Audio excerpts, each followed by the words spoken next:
Use his cup, not mine. Yeah. Mine I wash. I use All it right. again. Good. Bring it. All right, call this meeting to order. Roll call, please. Councilmember Dale? Here. Councilmember Eugenio? Here. Councilmember Tuckel? Here. Councilmember Tucker? Here. And Mayor Alferano. Here. Please stand for the Pledge of Allegiance. Corinne, you want to lead us? Yes. Ready? Begin. I pledge allegiance to the flag of the United States of America and to the republic for which it stands, one nation, under God, indivisible, with liberty and justice for all.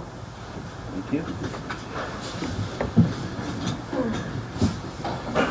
Any adjustments to the agenda? No, sir. We're not working? Okay. All right. Missed something. Is that correct? There were no adjustments, right? No adjustments. Hello. Test one. Are mics muted? Hello? Hello? Hello? Oh, there it is. Okay. There we go. Any action taken in closed Speak session? button. Yes, Mr. Mayor, the council took action in closed session to extend the purchase agreement with Halferty for escrow to close by no later than January 18, 2020. Okay. Thank you very much. Moving on, we'll move on to public appearances. C1, for matters not appearing on the agenda. If you wish to address the council concerning any item within the council's jurisdiction, please raise your hand and be acknowledged by the mayor. At that time, state your name and address for the record. The mayor reserves the right to place a time limit to each person's presentation to 3 minutes. It is requested that longer presentations be submitted in writing to the council. Do we have any public appearance for matters not on the agenda? Okay, seeing none, we'll move on to C2 for matters appearing on the agenda. If you wish to address the council concerning any item appearing on the agenda, please raise your hand and be acknowledged by the mayor. And at that time, state your name and address for the record. The mayor reserves the right to place a time limit to each person's presentation to 3 minutes. Do we have anybody for items appearing on the agenda? Couple of hands. Yes, ma'am?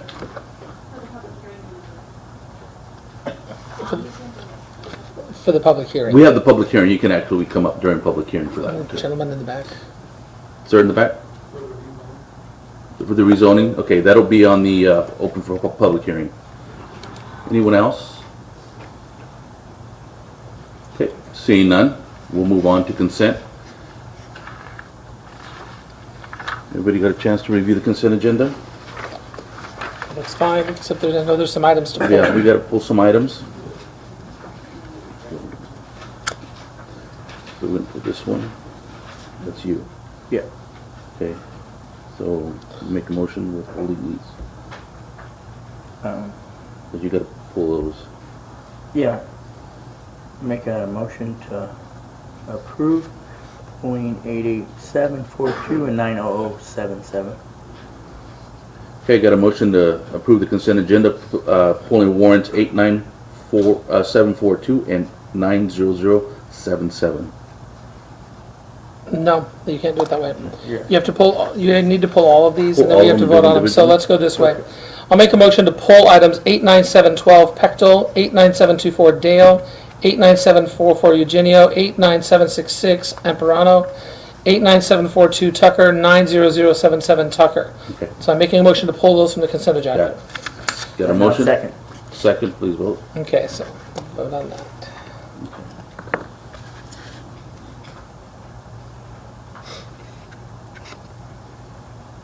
Now we can do that.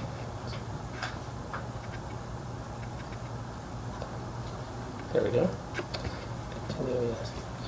Okay, so Okay, now, I'll make a motion to approve items 89742 and 90077 for Tucker. Got it. I'm sorry, Mr. Mayor, if we can back up, there was a couple that did not report. okay, Thank you. Okay, so Right. back again to my motion. Well, then first of all, I'll make a motion to approve the consent agenda as submitted with the changes polled. Second. motion second, please vote.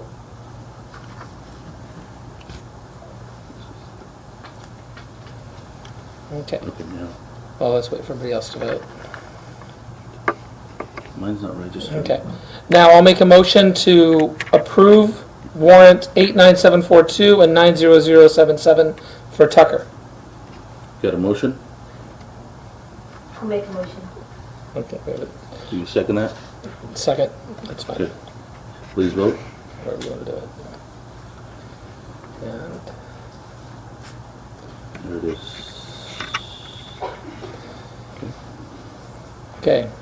Now I'll move to approve warrant 89724 for Dale. Got a motion? Second. Please vote.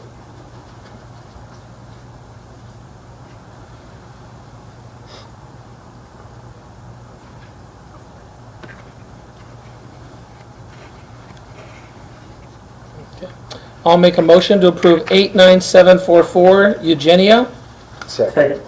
Motion second. Please We vote. haven't done this one yet. Oh, no, sorry.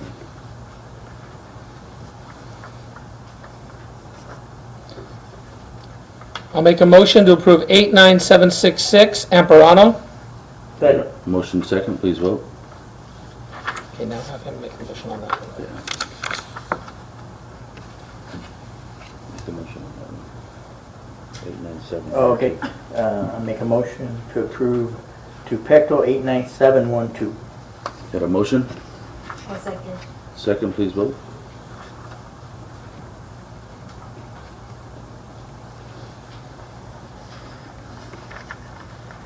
Okay.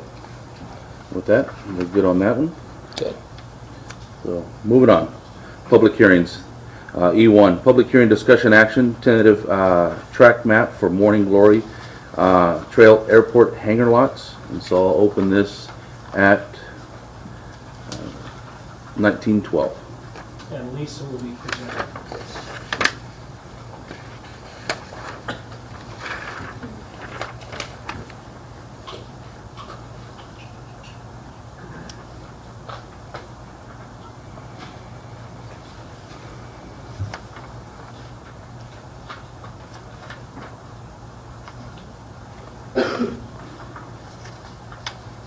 Good evening, council, staff, and members of the public. The item before you is discussion action on the tentative track map for Morning Glory Trail Airport hangar lots. The adoption of resolution number 2019-50 authorizing the approval of the tentative track map for Morning Glory Trail for 13 airport hangar lots within the Sky Ranch Aviona subdivision. A little background summary on the project. The currently proposed tentative map is historically part of the Chen-Worthington subdivision map. The City Council approved the Chen-Worthington tentative tract map in October 2014 to allow the creation of 479 residential lots, 7 industrial lots, a park site, and retention basin.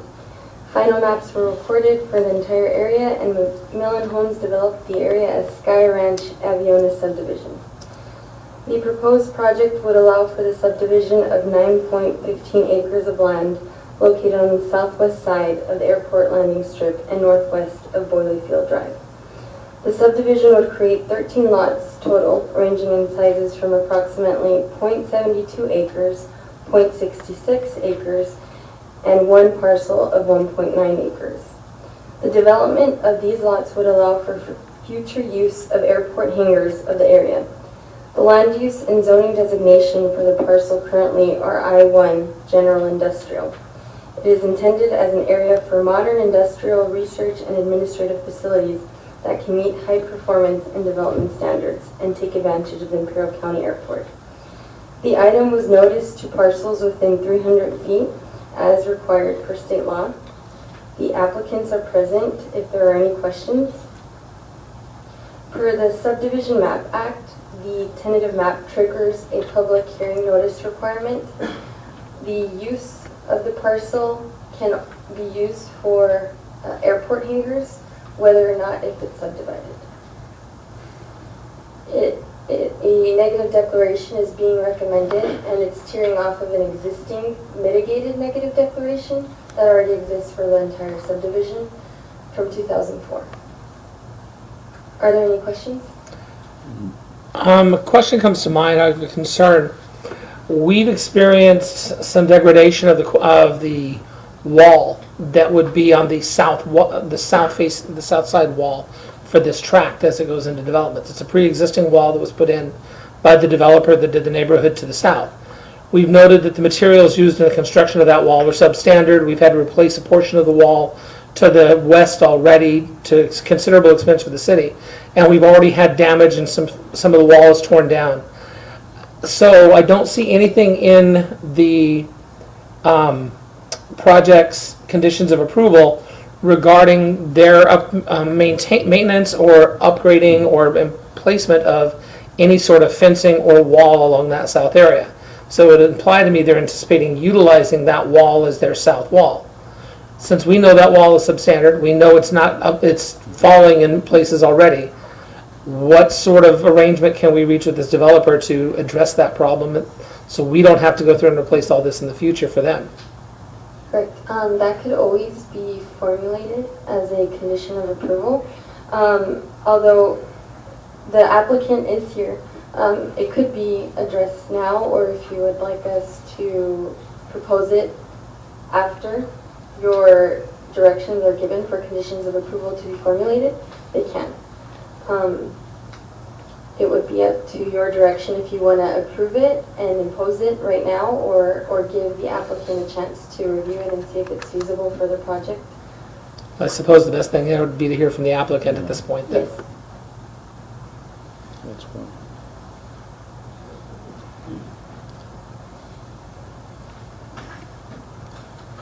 Council, my name is Gary Arnold. I am the applicant. I have quite a bit of history with this project, and your question is valid, and it's a legitimate concern. I am very happy as the developer of this project to repair the portion of the walls that is damaged. I think the question of replacing the entire wall, and that is not something that I don't want you to have to do it ever, but I'm concerned because I don't want the wall to fall either. So we got to figure out what we're going to do. I'm very admirable to go ahead and repair the sections that are damaged, and I think the wall does belong to the city, Yes. and it was, I guess at the time, built for city standards, or I don't know if that's changed or not, but I'm very happy to repair the wall as it is today. And what we had was a developer who took advantage of naivete in our code. Basically, it said put up a cinder block wall. We didn't specify the width or the strength or the reinforcement of that wall. We learned as we go along too. And so they took advantage and put up something that's really a retention wall material versus a cinder block wall material. And it's 2.5, 3 inches wide versus 6 inches wide. It doesn't have the strength to it. And that's why we're running into the problems we're having. But if you're willing to repair parts of it, and then I think we need to still continue to look at how we're going to reinforce this so we don't have further problems along there. We've discussed options. I think that'll be something the city staff will have to work with you on, how we can all combine efforts. Yes, and I agree with that. If there is going to be a change in the material structure of that wall, let's make the decision before I start doing repairs. Yes. So we only change it once. Exactly. I'm in favor of that. So you're willing to work with staff to come up with one more condition for approval that's not listed herein Absolutely. to address that wall? Yes, sir. Thank you. I appreciate that. Any other questions? Not for me. Mr. Did Gino? we hear from any of the neighbors that are going to be affected by this project going in? I know we notified. Did we receive any letters, feedback, phone calls, text messages? That was going to be my next question. Airplane's going to be sitting there, lighting, starting up. What kind of noise are we going to have with the neighboring homes while they're sitting there idling, warming up, getting up to air temperature, stuff like that? Are we going to have those kind of worries? I know the community's pretty big there. There's a lot of kids there. I'm not saying that it's going to be in the way, but it's something that we can address it now before it even happens. The zoning for that parcel does allow the use of aircraft, and they do have to abide by the industrial noise element for that zoning, which they will. The sound barrier mechanisms, the fence, and keeping that always maintained is what was originally approved in 2004 when the zone change occurred. If it's at your direction to include further mechanisms for noise attenuation measures, we can put a condition of approval that if at, future times after the use begins of the parcel, if ever there are any type of complaints of that sort, a condition of approval would allow staff to mitigate it internally to acceptable standards. So, Well, I think that was part of the reason for wanting the cinder block wall, for example, in that area. This is the proposal, if I remember right, from planning in 2004, the apartment / hangars. Is that what this one is, or is it just hangars? Just Are- hangers. I don't see it. Just so everyone can hear me. I've been working with the Airport Authority for 2 years now, Okay. 2.5 years, and originally it started out as a residential type hangar Okay. situation. But since 9/11, there was a lot of changes, and the FAA does not allow residential hangars. Okay, So now we're back to a commercial use, but the intent here, I will tell you, is more of a cruise quarters. right, Minimal, there's not giant hangars for big industrial. If you read the agreement, I cannot compete with anything that's happening on the existing airport. So there won't be no FOB or any of the other radio repair shops or anything that's on the airport.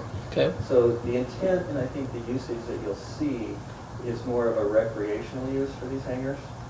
I believe I have some buyers already that are local guys with claims.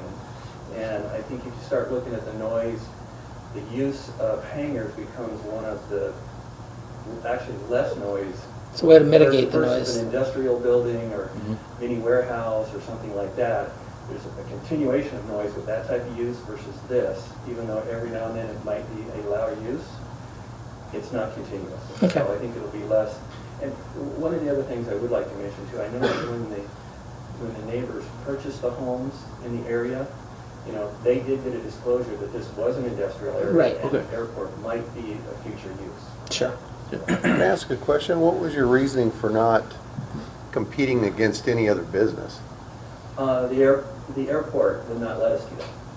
They don't want to compete against a operation on a leased and government entity against a private entity.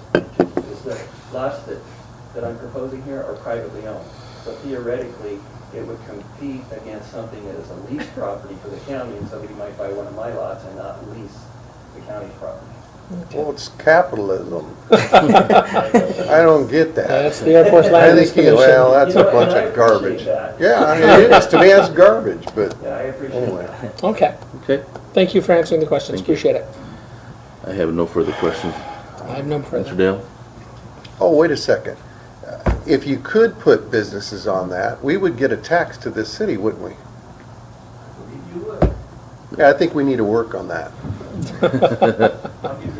Thank you. Mr. Bechtel? I'll move to approve as submitted. We're still in the public hearing. Still I'll move to close public hearing. Well, If there's no actually, further Anybody that wants comments. to speak? anybody else have any questions, public, on this? Okay, Ms. Eugenio? No. Mr. Tucker?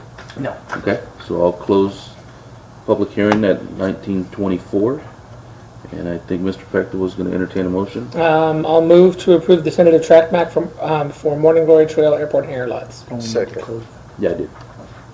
I'll second. Got a motion and a second, please vote.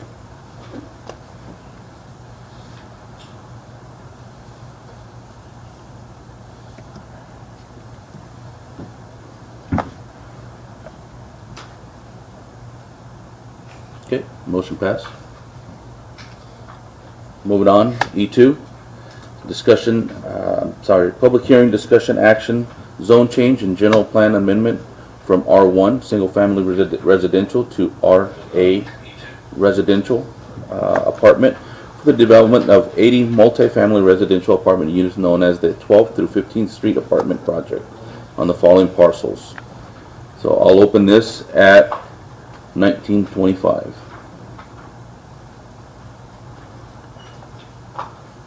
Council members, staff, members of the public, the item before you, a little background. Ray Robin and Anthony Castillo are requesting a zone change, general plan amendment, and adoption of a negative declaration for the proposed 12th through 15th Street apartment project.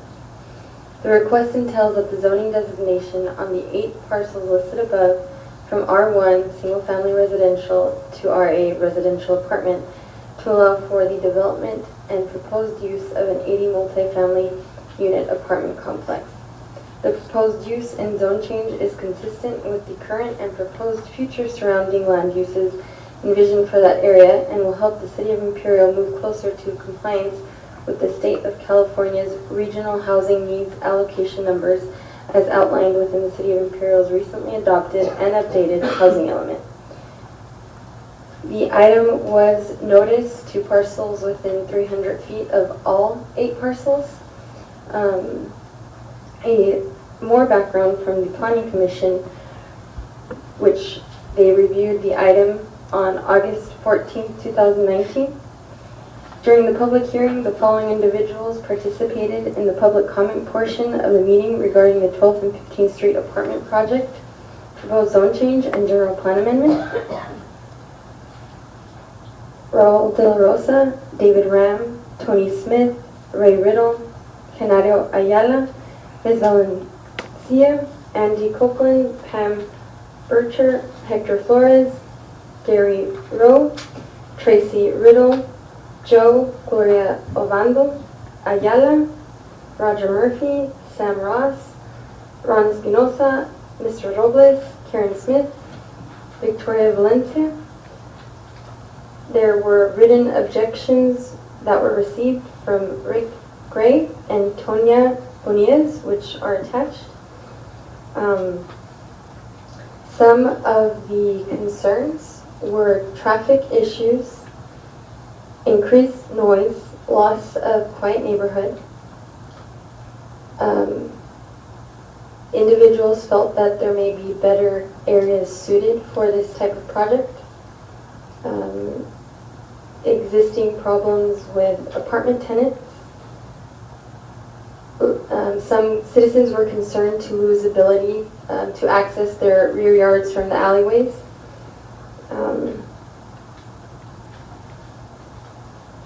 A lack of privacy for multi-story structures looking down into the backyards of the single-family residential uses. Light pollution, increased property crime, theft. A lot had to do with increased traffic. After reviewing the application and receiving comments from the public, the Planning Commission voted to recommend the item to the City Council.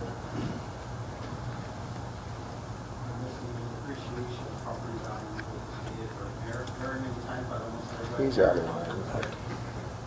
Yeah, it is a public hearing. You'll have a chance to speak, sir. The initial study indicates that a negative declaration be recommended. The general plan compliance and policies related to this application, the housing element regional housing needs allocation goals.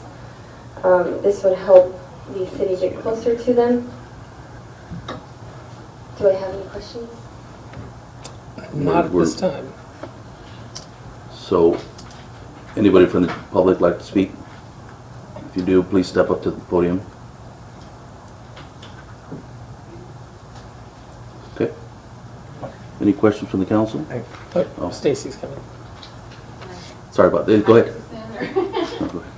Good evening, Honorable Mayor and members of the council. My name is Stacy Cox, and I am a resident of 621 North C, which is the corner of 14th and C, where this apartment complex will be directly in my backyard. I am coming to you to implore you to vote against or not allow the zone change. We have a nice, quiet, single-family neighborhood, and we're worried about losing that. We're looking at bringing in 80 units in a very small area and bringing in a lot of people to fill those units. Some of the concerns I have, we already have an ongoing problem in our area of water pressure. To bring in an 80-unit apartment complex is really going to tax the water system in that area. Right now, I can't take a shower and have someone wash their hands in the other room without both water pressure going down. And to put an 80-unit apartment complex on that system in that area is just going to make the matter even worse. In that area, we have no storm drains. If any of you have ever been by my house after a decent rain, although we don't get them often, whenever we get them, we get a decent one. I have a lake in my front yard for babies, and because there is no storm drain. And to increase the traffic going through that water puddle, making, as it is, right now that street doesn't go through, and we have people coming off the canal bank and going through at high rates of speed through there, and they hit that water, and it just creates a waterfall in my front yard. And you're going to be increasing that traffic coming and going through that area. We have kids that walk the street heading to school. If we were just down the street from Frank Wright and just down the street from Imperial High School, we have a lot of kids walking that area. And you're going to increase the traffic of those kids walking on that street because there are no sidewalks. And so those kids are out in the street, and you're going to be increasing the traffic with all those kids out in the streets. And it's even worse when it's raining because they're in the middle of the street. We have, of course, we're concerned about the noise. Yes, there are a couple of complexes in the area that do create quite a bit of noise already. I don't fault the airport for it. We are in the flight path of the airport, so we already have to deal with the noise of the airport, but I moved there with that already there, so I'm willing to accept that. Those apartment complexes were already there down the street of those apartments, those duplexes. They were there when I moved in, I accept that.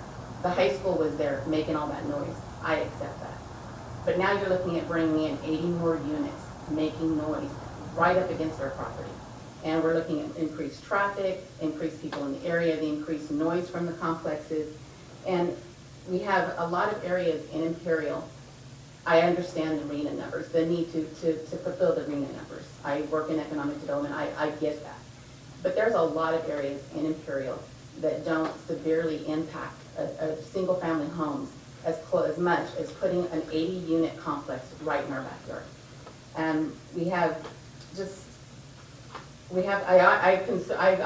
don't know the facts. I don't know if it's going to drop my property value, but I do know it's going to make it less desirable. It may not change the value, I don't know.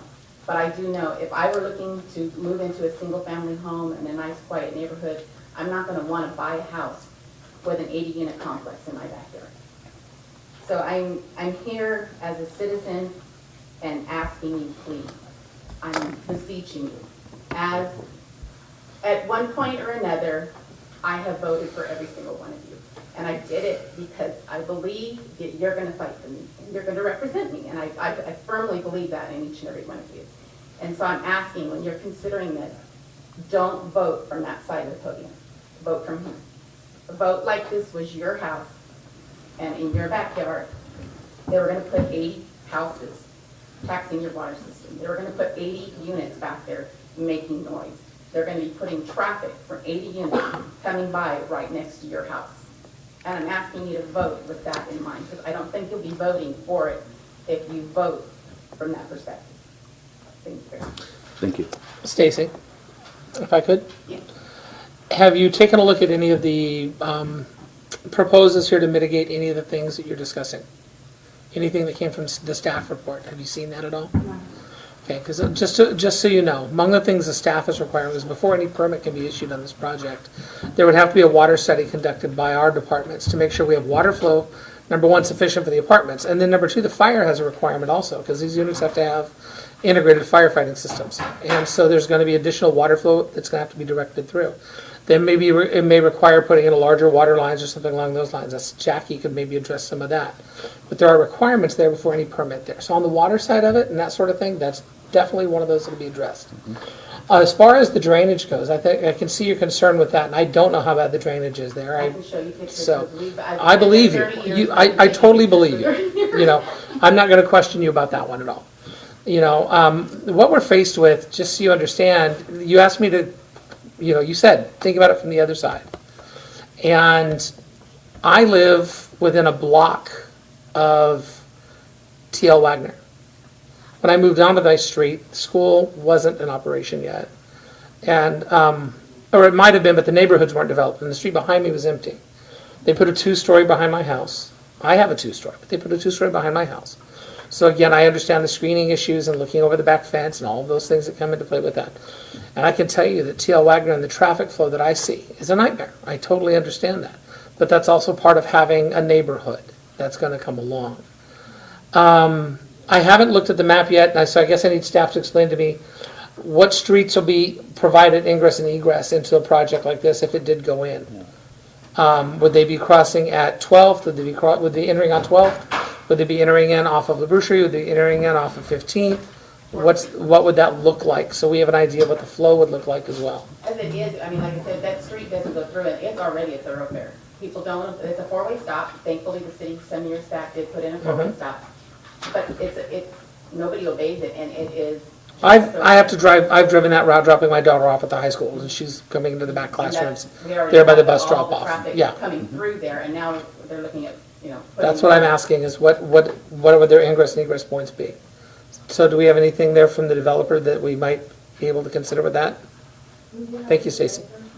I can answer all the questions. Do you want to hear everybody first, or do you want me to hop in between, or how do you want No, that? let's keep. Oh, is there- Anybody else like Is to there comment anybody on else this? who wants to comment?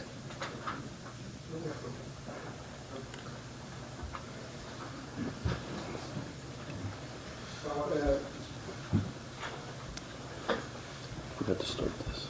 My name is Tony Smith, 504 North C Street in Carroll. As she mentioned, the water pressure is not very good. Also, the city needs to assess the sewer, because once you start putting 80 apartments in there, the sewer is just going to go to crap. Those houses were built in 1950, so that there has nothing been done to our sewer lines, water lines, or our street. I've been in that neighborhood for over 30 years. The city has not even refurbished our streets or anything. We have no curbs and gutters. There's no drainage for the storms. And now you're going to add 80 apartments in there. We can't even get the street sweepers to come down our street. It's been 6 to 8 months since the street sweepers, and I've complained at the city many times. And there's pebbles all down our street. The asphalt is just crumbling away, and now you're going to add a whole lot more to that. It doesn't make sense. And as far as other lots, if you go down the Brucherie, there's plenty of other lots down the Brucherie that they could build apartments on. Can you help me understand? You're saying there's no sidewalks. When I look online, it looks like I see sidewalks along 12th Street, There's on 12th Street, not on C Street. not on C Street. These apartments, though, would There's be, no curbs and gutters. right, but these apartments, students wouldn't be walking necessarily down C Street that I could see. So I don't, If they put an access on 14th Street, they're gonna walk right down. okay, I guess that's what we need to find out, is what their plans are You for need to find that that. out. But also the Because- traffic. But there's no curbs and gutters. For 30 years, the city has been promising me that they were gonna put curbs and gutters in our neighborhood. And they've never done it. Okay, and, And I've requested it, I've gone to the city and complained many, many times. okay. And just so you know, that any new road construction that went in on 14th, where the dirt road currently exists, would have to be accompanied by curb and gutter, generally speaking, by the way we expect developers to work. So that would be a change coming in on 14th Street, at least going down as far as C Street. That still wouldn't address the problems moving from C on down, but that would be there. And again, I think we have to hear from the developer on what they're doing with that. But I appreciate that. And what I had said about as far as studies to judge the water pressure would be equally true about our capacity to handle the sewer from an apartment complex like that. Okay. Thank you, sir. Thank you. Anyone else?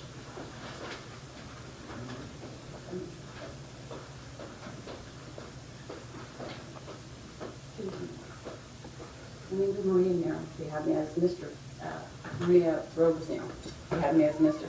Oh, that's good. I live at 2781 LaBouche Road. I live on the back side of this. Okay. So this is going to be built where our water comes from. My concern is, are they going to build it 12 feet away from the pipe on the Dahlia? Because we get our water from there. Also, I'm not so much concerned about the crime and all that. I'm just concerned about the water and who's going to fix it when it breaks. That's my concern. Thank you. I'll be honest, I had the same question about the Dahlia Yeah. and how they were handling that with this project. So I'm looking forward to hearing that same answer. Thank you. Anyone else? This is only a two-story, not three. Right, that's my understanding. It's two-story. Two-story.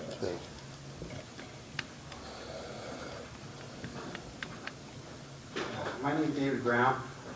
I live at 609 North C Street. were expecting and hoping a lot more people would be here, but unluckily we heard that the city council's already voted on this thing. This is a done deal. That's why a lot of people didn't show up to this thing. Now, a lot of the concerns, especially traffic, and since the police chief is here, we have people that are racing through there, and I'm not kidding you, doing 45 to 50 miles an hour. Down C Street? Yes. Okay.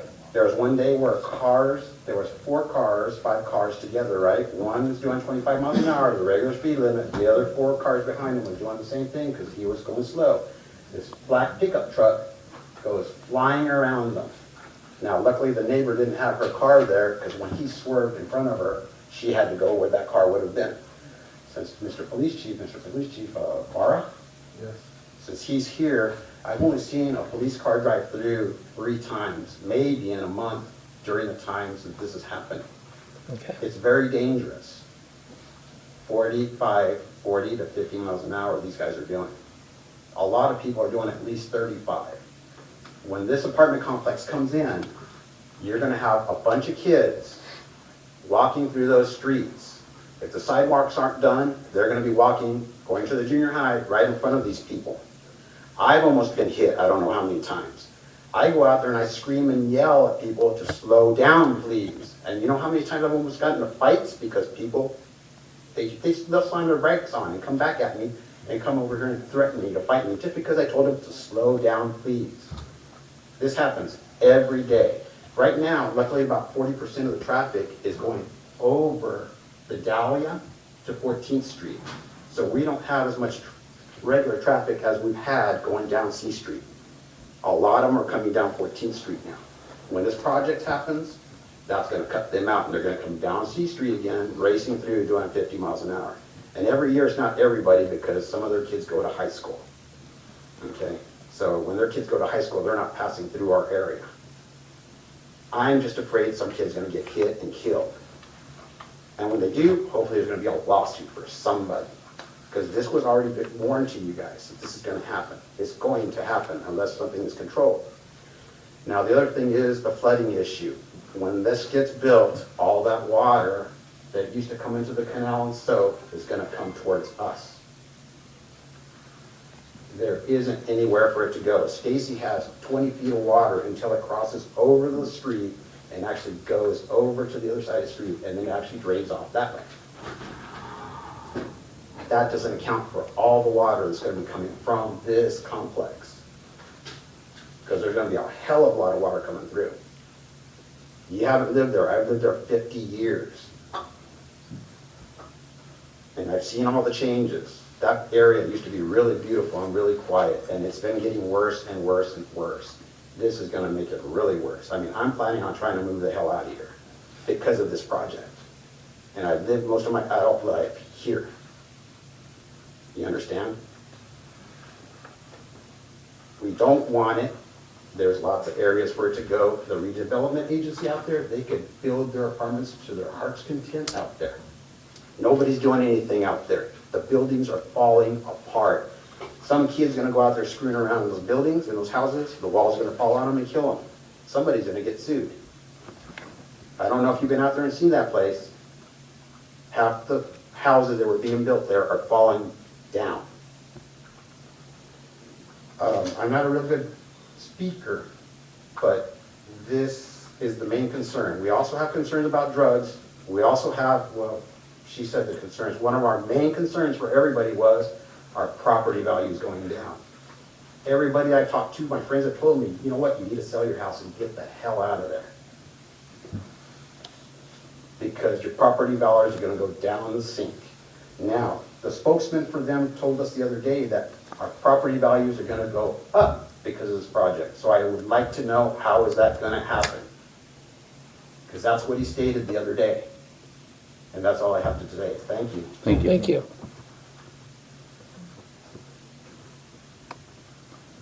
Anybody else? Okay, Mr. Robin?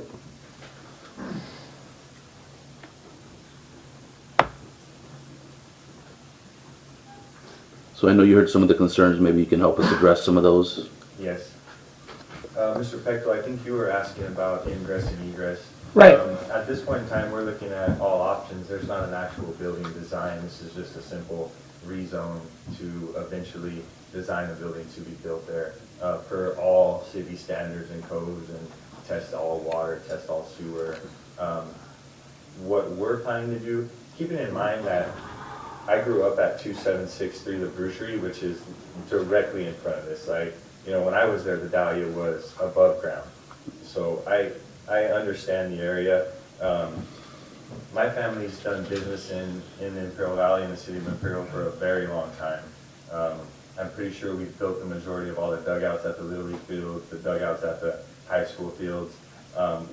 We care about this community, and we would never build something below standards or something that was going to be detrimental to the community in any way. Couple things I want to address. I've heard people saying that there's a lot of other better places to build apartment complexes. Number one, that's definitely not true. There's no more. If you do an inventory, which is what I get paid to do for our business, is do inventory of lots in the city of Imperial, because that's where we develop. Number one, we're running out of residential lots, and we're taking care of that with the Morningstar project that's being final mapped right now. Number two, we have no apartment. No apartment land. No apartment land. You guys paid for a study that told you that. Right. I'm essentially working as a partner with the city, not with you guys, but on my own, to develop more apartment land so we can continue to build within the city, because the city needs to meet certain standards, and the community needs apartments, not just single-family homes. Not everybody can afford a single-family home. So, as far as best available location to build this lot, I grew up right there in that area with the ability to walk to every single one of my schools: Benholtz, Frank Wright, Imperial High School. This is very valuable to especially the people that we're going to be putting into this community. So as far as, is this the best location, the kids could literally walk to every grade of school that are going to be there, and that's easier on the families. If they got to go to work, they got to go to other places, they got to be places, it's going to be the best area to build these apartments in the city of Imperial. So that's number one. Number two,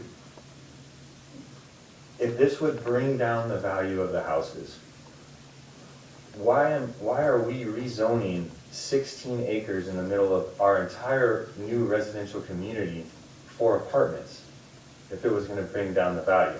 Why would we do that? Doesn't make any sense. If it didn't make any sense, we wouldn't do it. Right. You know, we own all the residential in that neighborhood. We're rezoning for apartments because it's going to bring up the value. It's a whole community aspect. Right now, what you deal with is dirt. If you go back there right now, it's a trash dump in the back of these houses on the property that we just purchased. You deal with people riding their, recreational vehicles, trucks just hauling butt back and forth through all of there. So what we're planning on doing is developing it to its highest standard, keeping in mind that anything that we touch gets curb gutter and sidewalk, anything that we touch gets brand new, anything that we touch gets drains for the water to drain into. It'll be built in that area. Not to mention the fact that you're saying that we're going to put water on other people's property. That's against the law. We have to retain every single inch of water on our site and plan for it accordingly. So, water flow, drainage, all these things are things we have to pay engineers to deal with and handle. It's going to bring up and solve some of those problems that these community members are addressing. Not to mention traffic on C Street. The only way for people to get out of Frank Wright is to come through there, go all the way down C or D or whatever, and go to 12. We're going to open up 15s. We're opening up the floodgates. So everything that we're going to bring is going to be beneficial to the area, beneficial to the city, and beneficial to its residents. So I know that people are not excited about this, but it's what we need. It's what we're working on. It's what the community needs. It's what the city needs. It's what all the studies that we're paying for say. Not to mention that, I think there's laws that they're working on that I'm hearing about that's going to blanket things like this projects for every residential site in the city here pretty soon. So why would we fight against something that we're paying people to say that we need? You have somebody working for you for it. It's going to be beneficial to the city, and then it's coming no matter what. So I don't see why we would stop it. Another question for you, Mr. Robin. What is the plan with the Dahlia? you know? The Dahlia is an underground canal that gets protected by the IID. They have easements and we have to stay far away from Okay. it. There's no way we could ever affect that Dahlia. What we do, the Dahlia has this huge pipe, concrete pipe that, you know, we could never, ever be a detriment to in any way whatsoever. So it would be like the apartment complex that's on the corner of Main and LaBrucherie in the city of El Centro where doesn't get affected, it's off to the other side of the Yeah, or even like fence. Marcoing's one that's on the corner of the brewery and whatever. that Sitting other back road is behind there. it. It's the same concept, you know The what I mean? threshold. You give profession, you have the stuff that's not part of the building around that. They own their property. We're not building on top of the Dahlia. Like, the IID owns that. We can't touch it. We actually have space that we have to stay away from it, so. Okay. Are they giving you an easement for entry there, or not? We couldn't enter there. Yeah, that's an idea. You see like projects in all over. I mean, I could give you. Just everywhere. making You go sure all down the that's Bruce something and you're you go looking over at. To, like the Florentine and Brawley, they actually enter over The canal. a underground canal. So this is very, very, very standard. Would you be willing to trade off and not do entrances off of 13th and 14th? I don't know that we could. I don't know 100% that we could agree to that because I haven't designed it yet. I mean, I don't know what the requirements of that, but I don't know that that would necessarily be beneficial. You know, to not have people to be able to come in. I mean, you talk about we would improve that area of the street right there for the entrance. So, I mean, I don't know that you would really want that.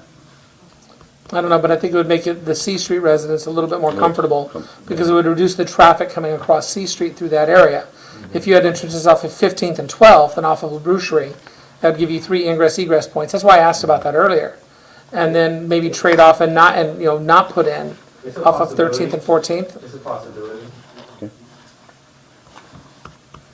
That would be something we'd look at under conditions for approval on a future project as it came forward. At this point, it's just for zoning. And that's a good point. Yeah, that's the whole point. Like, Right. you guys are going to constrain me to what you need to constrain me As we go to the next part of it. Design my building. That's a whole other phase from now. Okay, just for what it's worth, while you were talking, and I apologize, you saw me looking down at my laptop quite a bit. What I was doing, just so everybody understands, and you'll understand I wasn't being discourteous, but I was on Zillow, which, while it's not scientific, it's actually a pretty reasonable website to go through and assess, to look at property values and look at how what they look like in an area. And as I looked at the property values for this area, for these homes that are listed along C Street there on Zillow, and then I compared them to property values in other areas of Imperial around apartments, where there are apartments across the street or within a half a block or so of those of the homes. The property values are all about the same. So I don't see any distinctive drop-off in local property values when there happens to be an apartment complex You could nearby. go over to Florentine and Brawley. They have 2 of those apartment complexes right over there, right next to the nicest neighborhoods in Brawley. So in our regional area, it doesn't bring down values whatsoever. Actually, in a dilapidated area such as that, it's going to improve the value. They can agree with me or disagree with me, but this is what I get paid to do on a daily basis. So. And correct me if I'm wrong, it's also going to be fenced in, closed in, correct? Correct. You know, another noise thing that I'm talking about, you're talking about block fence, landscaping for noise abatement. I mean, they go to the next level, and we're planning on doing a tax credit project there, so it's going to be higher standards than even the market rate project. And I know there's ways in the design of a complex to have them set back far enough from the fence to protect the privacy of the people behind, or to even plant screening trees, screening shrubbery. I have 30-foot trees in the corner of my lot to give me privacy from the 2-story behind me. We're going to have to take into consideration the alleyway there and still get people ingress and egress, so there's going to be parking, you know, in that area first. And keep in mind that even if we don't rezone it to apartments, we can still build a 2- or 3-story house back there, like on 18 lots all the way across Right. it. So it would essentially, you know, maybe Have the same a impact. few less residents, but it's going to be the same thing. So, Lisa, this area is still zoned and has access to an alleyway, correct? Yes. Okay, Thank you, Mr. Wood. thank you. Mr. Dale? Questions? Mr. Bechtel? Jackie, how comfortable are you with this kind of a project going in there with the capacity for water and sewer without having to be a huge investment by the city to help get it there? We need to look at this. We need to look at the study on the water side. The sewer side I'm comfortable with. That there's a main that goes down 13th Street that we've looked at over the years, and it's got sufficient capacity in the sewer. The water side we do need to look at, but we need to do the study. Okay. Both chiefs for fire and law enforcement response and traffic flow and accidents, etc. You know, there's been, at least that I can recall, one student hit by a car down the Brucherie from, in the past. near that intersection or at that intersection at 12th. How do you guys feel as far as handling or major risk for people in the area of increased traffic from another 80 vehicles or whatever, 240 trips a day, I think I saw at one point on the map or in the proposal? I think the projects they've done, they've always put mitigation efforts that are, that meet our standards. So I don't have any issues with what they've built before. So I'm pretty sure they're going to keep those same standards, if not above. Chief? And if they can build houses or they can build apartments, we'll still respond the same way. You won't know, I'll check our logs and see how many incidents have been in the area, but right now, for 19 years I've been here, there's only been a few incidents there. So I see no problem. Okay, Chief, in the paperwork we were given, there were some complaints raised to the Planning Commission that concerned the fear of people who at least made statements there, maybe they're not here this week, concerned about increased crime, increased drug use, et cetera, like that in those neighborhoods. Have you seen an uptick in crime or other petty theft or violent crime, either one, in our apartment complexes that have gone in some of the other parts of town? No. Okay. Thank you. Oton? I have a Oh, go question ahead. to follow up on that. And it's also for Mr. Robin. I know that the project right now is still in the process of just talking about rezoning. So it's conceptual at this point, but for the chief, do you see if this does become affordable housing, would you say that do crime rates go up in dense affordable housing complexes? In some studies, they say yes.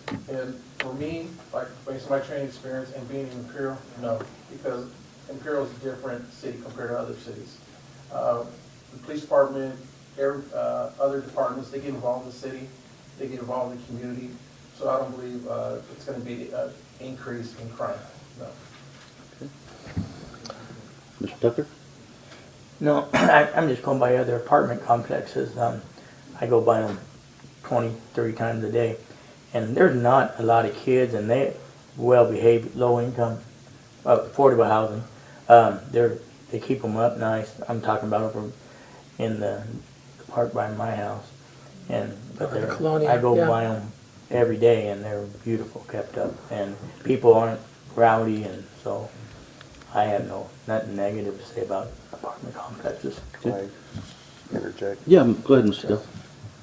This is a hard thing for me to really grasp on both sides, because I see both sides, and I know Robins and Duggins build great projects.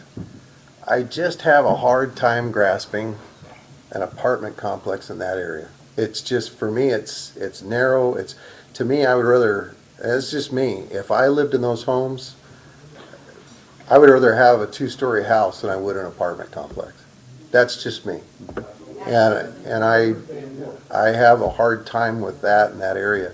The other thing too, I noticed, it's just like the other day I went to lunch somewhere and I thought, my God, there's no way I'm going to get into this building because there's like 9,000 cars. And I walked inside and there was only about 80 people. So it's like you have too many people having too many cars and one person driving it. And you get what I'm saying? I know exactly and what you're again, talking about. it's hard for me because I know you guys build great projects, but just this one, there's just something that you go down 20 years down the road, is it the right decision? I don't know. These are the decisions we have to make that are tough.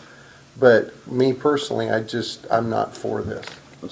And so I would have to agree with you, because Mr. Robin, I'm trying to look at this map and see how they're going to fit. And I'm going to take a look and like playing with Legos. I'm trying to fit all these into this little narrow space and not overlap on the canal. Maybe the canal's going to be your parking. When I first married my wife, she would come onto all my construction projects when the wood framing was up and tell me how small it was. And then as soon as it was done, she would come into the drywall finished house and be like, I can't believe it was so small. We're professionals and we get paid to design things accordingly. Mm-hmm. If I would have never bought this land if I didn't think we could lay it out, I have the footprint laid out based on less dense standards that are not as dense as to the actually city codes, so that we can take into consideration things for the community, take into consideration that we grew up on the other side of the street. Mm-hmm. Now, With that being said, that's right now. So that's how we're gonna do it right now. Now, if it doesn't get passed and it doesn't happen, then that's gonna cost us a lot of money. And we're gonna have to go back to the drawing board. And when 12 months or 24 months from now, the stuff changed, then we're gonna have to recoup money, maybe go 3 stories, maybe really, really hit the density, because 3.5 acres at low income is titled to over 150 units, and I can't fit it there. But we're trying to do a development to our standards, taking the community into consideration, not doing 3 stories like we're doing over here on the one on the corner of the Bruce Street in Maine. We're taking into consideration that we grew up here, that we still have properties all the way down the street are gonna drive by this thing every day. But please don't look at it like you're looking at it, that, oh, we don't see how you can fit it in there, and we don't have to see that, because then we're gonna have to go back to the drawing board and redraw something up completely different. Okay, I guess what I'm trying to say is, I'm trying to picture it. That's all I'm trying to say is, Yeah. I drove by that lot, and I'm trying to figure out the width, how it's gonna look. Yep. Because in my mind, what I'm looking at is an apartment complex like 1855 Main in El Centro, or that, what is it, 1750 on the other side.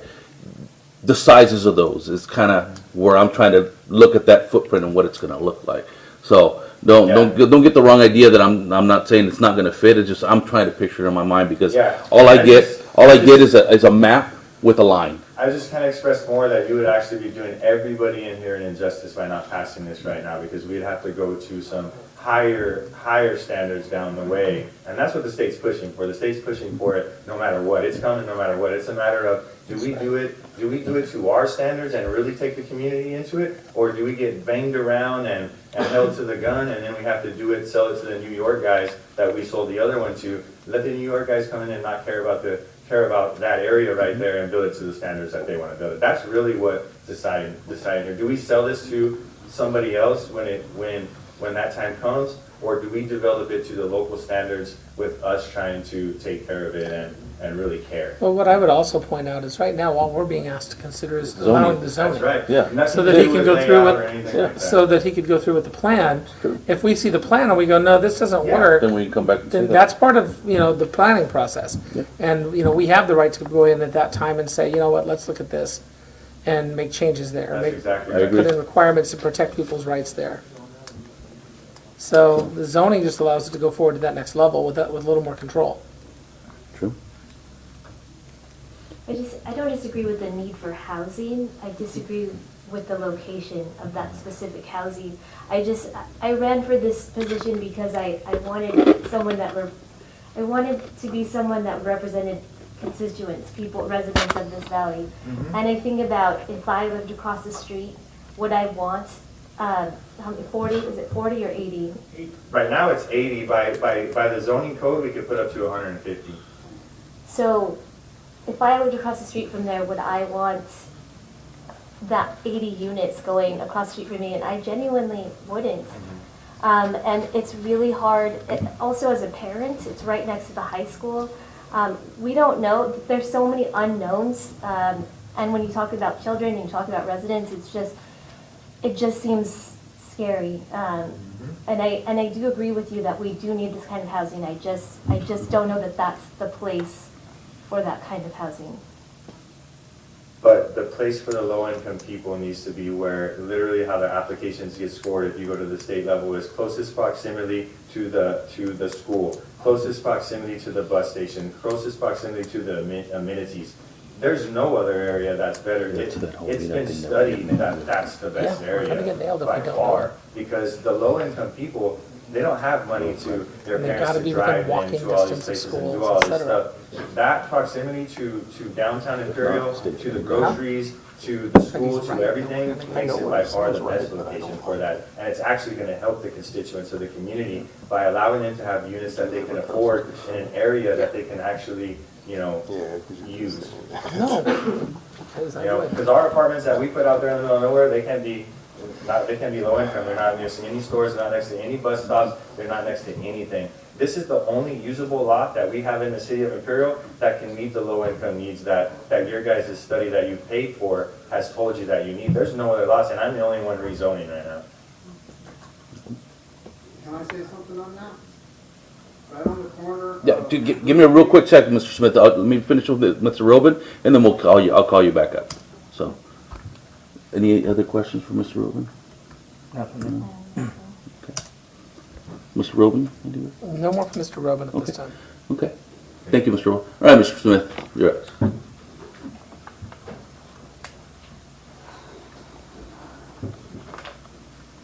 Well, he keeps saying there's no other lots, but right on the corner of LaBerge Street and Barione Boulevard, there's a huge lot right there that is vacant, and it would plenty well hold 80 apartments on it. That's county property. I know there's a huge lot there, that's all I know. Any questions? There's a gentleman right there. Oh, sorry, sir.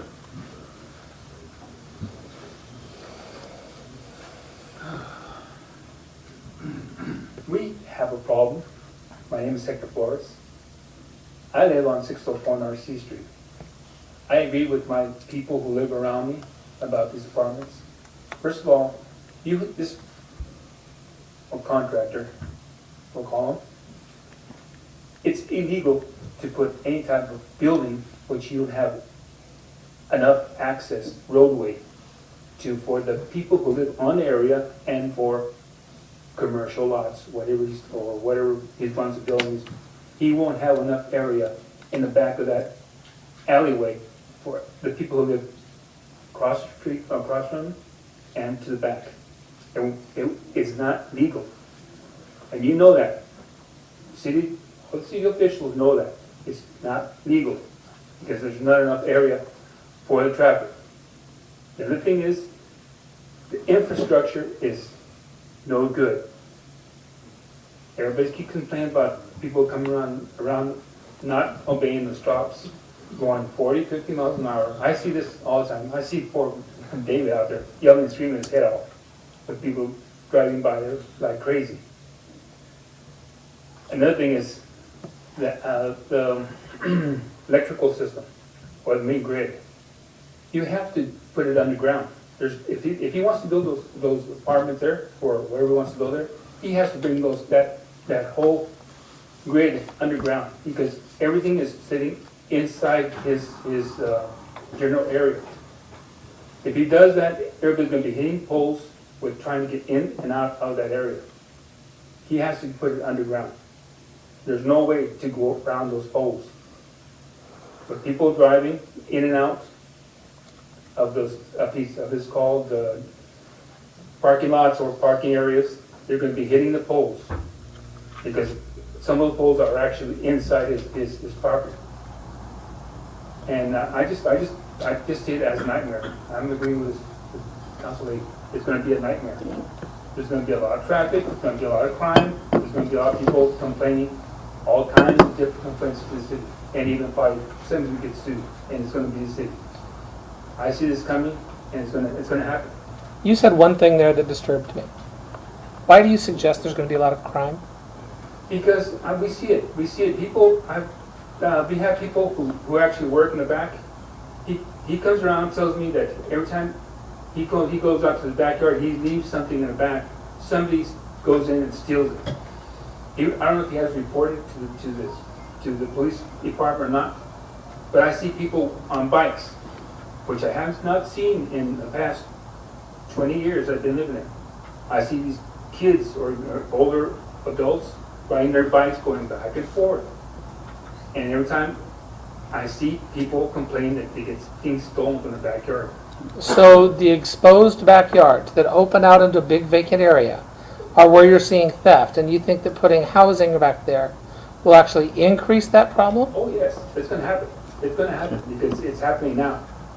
And people are those apartments on the north side of C Street. And we know this how? It's not happening because I see it. We know it's them. Oh yeah, because if you start seeing people riding bikes, and they're not working, older adults riding bikes, going back and forth down the street, checking what they can see, so they can come in later on in the nighttime and steal it. I see. And I'm seeing it. I've actually seen it, and I've seen people lose things in the backyards. And I have 2-3 dogs, and if someone comes over the fence, I hope he gets it bitten. because that's the reason I have my chow chows in the backyard. Thank you. The other thing, Mr. Flores, I did note, you did talk about the power poles. The power poles are on the west side of the road. I Not on the understand east it, but- side. But even then, it's inside his area. No. There's power poles directly up in the alley. Exactly. In the alleyway, The there, line right there. yeah, they can be in the alleyway, But that wouldn't be in the area he's wouldn't be building. in the driving area. You guys, you have poles that are inside. Okay, there's one here, Building area. at the end of 14th. You've got one there. It has to Right at come the corner. underground. If they want to Yeah, build look the here. apartments there. Right It's at the this corner. one, right there, 14th in the middle. They're talking about though, right up against their fence. Yeah, they have those too, but Yeah. they're right in that there is one coming in off of 14th, in the middle of that area that would have to be Yeah. relocated. Yeah, that's something that would have to be taken up with IID to try to get that The moved. developer would have to do something about Yeah, that. That's his that project. would not be a city issue. That would have to be a district But issue. it's also, it's gonna affect us because it's gonna have to be put underground. Because there's no way people are gonna be driving there, it's gonna be hitting poles. Are they gonna be fire outages because people are hitting Poles can be, they can move poles. They can move poles. They can move, yes, but again, you have to go by what the city and whatever codes there is in the city. Right. We Do would. you know that? We do. Okay, thank you very much. Thank you.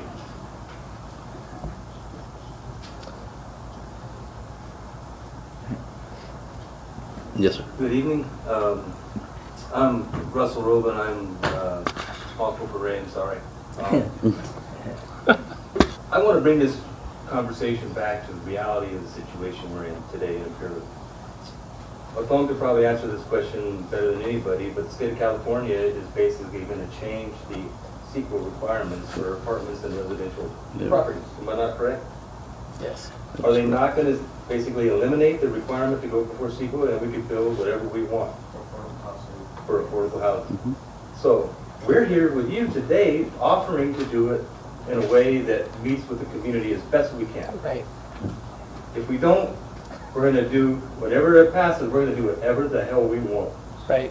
And we don't want to do that. We're here because we're trying to do something, excuse me, that is helpful to the community. The city of Imperial needs it for their element. And that land, regardless of what everybody says, is a perfect spot because it's in walking distance to schools. Most of the kids are going to want to walk to school instead of everybody else drives their kids to school. They'll be able to walk to school. That may even help the traffic. But the reality is, whether you guys pass it or not, eventually it's going to not even come back to you, and we're going to be able to do whatever we want because our wonderful governor, whether you like him or not, is going to make it to where we can because housing is not available, and he wants you guys to let it happen. And if that's wrong, somebody educate me. I don't think Nope, these that's people what's realize that back here. They think that it's not that way, but that's what's going to happen. That's the reality. That is the reality of the situation. So whether you vote for it or not, this is the opportunity to vote for something and direct some it control. instead of waiting whatever, a year or however long it is, and you have to change your whole law. And we just basically submit a building permit, and we build whatever's allowed. That's true. In that same vein, when ICTC asked us to put in the bus transit center and locate it where we did, we looked at other spots, but they wanted it there. But there was this rule that came down from the state about what kind of developments could go in around a transit center. Isn't that rule also that the only thing we really are supposed to be able to authorize, if we ever want to authorize construction near the transit center, is multifamily, low income, moderate income? So all that area around IID and the old bar lumber, or the old lumber shop, and everything around the railroad tracks there, the state has in their infinite wisdom told us all we can ever put in there are apartments. We can't put businesses in there. Can't do commercial or residential or industrial development around that property. All we can ever put in is multifamily units. Doesn't make any sense because that's not what should go there, but that's where our hands are tied. This is another one of those cases. The state is coming in with the new rules that are coming out of Sacramento, and all the cities in California are getting hit with this one. And this is already zoned residential for houses, so it'll be an automatic. Yeah, I know. Automatic deal. So let's work on it together and do something of some quality for that area instead of letting somebody else, because we're going to put it on the market. self-contractor. If somebody else comes in and wants to build on it in a year, then they can do what they want. Okay. Any other questions? Okay. Yes. The thing about the crime, we do have crime over there. I know they don't know it because most of us don't report things. I've had batteries, I've had all kinds of stuff stolen on my property. I went house to house talking to people in the heat about this project because we don't know anything about it. There is no plan. That would really assure us of what's going on because like you said, the property is only 100 feet behind my house. I'm gonna live right next to the thing. And I don't know, are they gonna build it right next to my house? What? There is no plan. That would assure us a little bit of something. It's not that I don't really want it. If they actually did a single-story apartment complex, I would actually be for that a little bit more. I really don't like the two-story. But I know they wanna fit more people in there. And what he's saying, I know it's true. I've already read a lot of this stuff. When these other people come in and this all kicks in, somebody just come in and do it. We'd rather have somebody do it that's gonna have it, but we'd like to see a plan. Well, and that's something I think we agree with you on. Unfortunately, this isn't the time for the plan. Yeah. He would be foolish to go invest money in planning until he knew he had zoning that would permit him to do it. Like you said, that's one of our biggest concerns is the property is so Yeah, freaking small. we don't agree. understand 80 apartments with 3 people per apartment. We're just saying 3 people. We've seen people in the rentals where we're at. There's 8 or 9 people in there. Sure. That's economics. That's 240 people in that little area. In the 12-block area that I went and talked to, and I actually went and talked to more people, we barely have about only 180 to 200 people in that. And that's a 12-block area. This is basically a 3-block area, and we're going to be fitting in 240 people. You've got 18 homes on your on C Street through that development. Yeah, I looked And at I went that. and talked to a bunch of people. I went house to house in the heat to let them know about this meeting because we want to get assurances of what's going to happen there. Like I said, it's not a very big lot, wide-wise. It's only about 100 feet to the canal. You've got a lot of passion about this. How would you respond to what we're sharing with you, that the state's going to come in and basically impose the fact that somebody can go in and do whatever they wanted here, or we can have control over it now? So Yes, what I is know. your That's response what I'm there? saying. What he's putting up there, I like, but I would love to see something in writing of how they're going to do it. That would assure me a little bit more. So you understand how the Because I know the crime's not going to go up. I'm pretty sure it's not. We already have the crime there. It's been happening, just the police department doesn't know about it. We don't report a lot of the little thefts that have happened. I've had a 3.5 ton jack out of my yard. Sure. I've had batteries taken. I've never reported it because it's not worth my time to do a police report. A lot of other people, like I said, I went house to house through that whole area, Right. and a lot of people said the same thing. We've had things stolen. We just don't report it. I said, well, you know what? We need to start reporting it. That way Please. they got it on their papers, and that way they can increase patrol in that area. Because I've actually been walking, because I go walking, usually I'm walking right now. And I've had a new police officer shot me 3 times in the night. Oh, As I'm okay. walking back to my house. I'm dressed Good. the same way. I didn't change, but he's stopping me, and I'm like, you know, we already... No, but that's okay. He's double checking. We like that. Yeah. So, and again, I'm glad to hear you say at least you understand the reality of what we're faced with. Yeah. In the planning process, once the developer decides to go through and build something, he has to submit plans to the city. Yeah. That becomes a matter of public record. Those are presented, then they'll go to planning? It all depends. Okay. Affordable housing has to go. Yeah, they'll have to go through planning because it's affordable housing, and we have the right to put in certain requirements as that goes through to help protect privacy, to help watch out for how much light pollution there is, how the traffic is handled.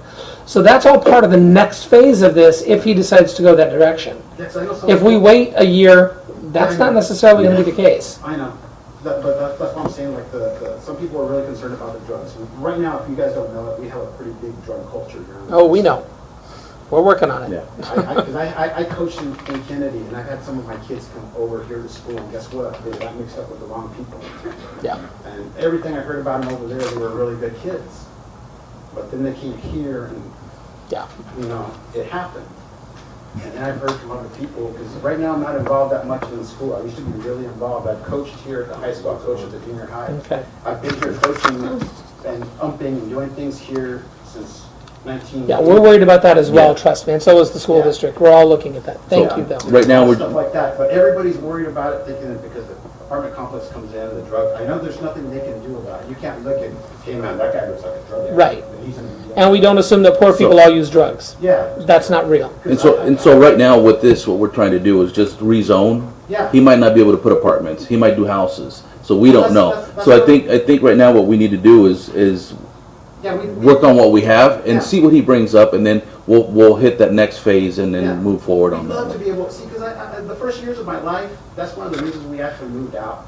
And we actually moved here to Imperial, was the places that we lived at, whose phone is this? It's not mine. Oh, okay, I'm going, okay, somebody left it.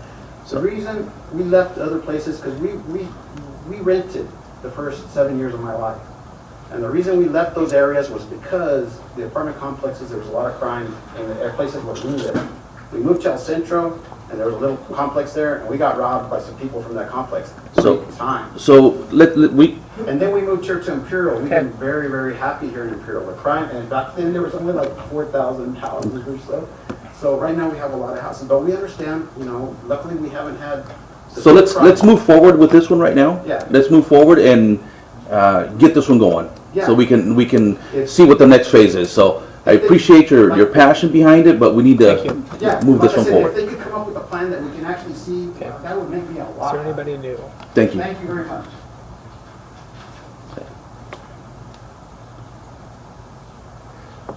Just make sure there's nobody that hasn't been heard. Nobody else? Okay, I'll close public hearing right now at 20:22. Okay. Any other questions? No, just a comment. Yes, sir. A lot of these so-called low-income apartments that we have around the community, there is no crime. In fact, they've kept them very clean and they've done a good job with them. So, and when you're saying low income, I hate that word. And I hate affordable housing too, because there's just some people that can't afford, a $1,300, $1,400, $1,800 a month payment. That's right. That doesn't mean that they're poor and that they're down and out. It's just folks can't afford that in their budget. So I'm for seeing the plan go through and just see, and you might change my mind on it, but I'd like to make that motion. Okay, you got a motion? I just want to make Yes. a comment as well. This is honestly one of the hardest things that's come across in my short term as council. I've seen the newest development, the Robin houses, and I was very impressed. I've also heard so many fears from the community, and it's hard to really figure out, which one is best for our community. So I'm going to trust that since you're from here and you have invested interest here, that you trust your own family to live here, that you will bring us a safe development, something that people would be proud of. And so I'll support it on the condition that that you do what you promised. Mr. Mayor, some clarification for the motion that's been made by Mr. Dale. This is for the reading by title only, number 1 first. Is that Yes. correct? Yes. That's correct. And second. So I got a motion and a second, please vote.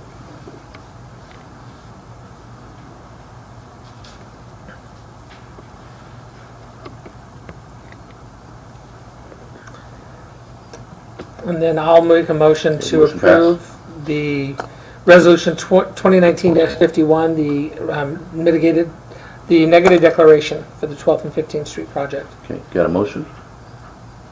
Second. A second, please vote.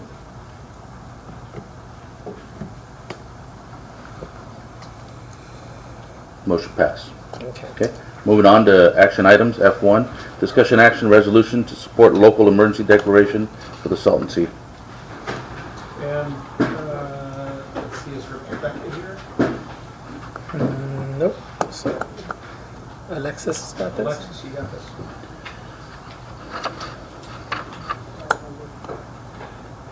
Good evening, Mayor and Council.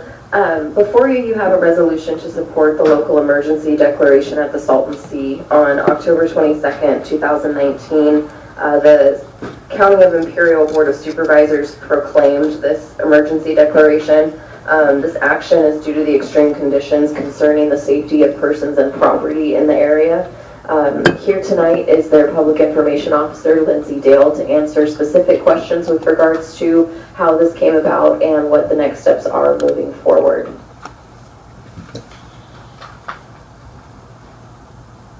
Sorry, Lindsay, I thought Rebecca was coming, but then somebody wanted to be. My bad. I apologize. I'm getting dirt out from Jeff right now. Trying to stay in I this can grace go back for a few more home. months. It's totally fine. Lindsay Dale, Imperial County Public Information Officer. So this item was presented to our Board of Supervisors on October 22nd. It was passed unanimously to support a resolution or proclamation declaring the Salton Sea emergency for air pollution concerns. As you know, we have been dealing with the Salton Sea for decades. It's only getting worse. We are seeing a significant increase in the amount of playa that's been exposed since 2017. Just a little background, the QSA was signed in 2003, the quantification of settlement agreement, water transfer for the San Diego County and Imperial Irrigation District. In 2017, mitigation water that was flowing to the sea ceased, and that was 15 years after the QSA was signed. During that 15 years, from 2003 to 2017, the state was supposed to come up with a plan to mitigate for the exposed playa. That plan has been dragging on very slowly. So since 2017, we have seen a significant increase on the playa that's being exposed. If you notice, or I can send it to you, there's a link. IID has done an amazing video that shows that progression and the projections up through, let me take my glasses off here, 2047, where they expect 74,000 acres of playa will be exposed. Now, if you think about that, this was very interesting to me. By 2047, 74,000 acres of exposed playa. That means if you were standing on the shoreline in 2003 where the water was and walk for 4 miles is where you will hit the water. Wow. So when you think about acreage, okay. When you think of it that way, that really puts it into perspective. So our Board of Supervisors, looking at the issue that we have, seeing the increase in PM10 and PM2.5 in our area, we realize that as the mitigation projects have moved at a very slow pace, very snail's pace, we need to do something about it. This problem is over, it's over what we can afford. We don't have the resources here, we don't have the money here to address it as needs to be done.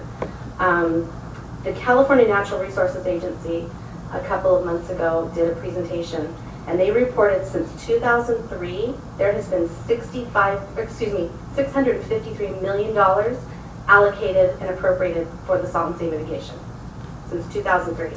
Wow. In that time frame, only $184 million has been spent. Wow.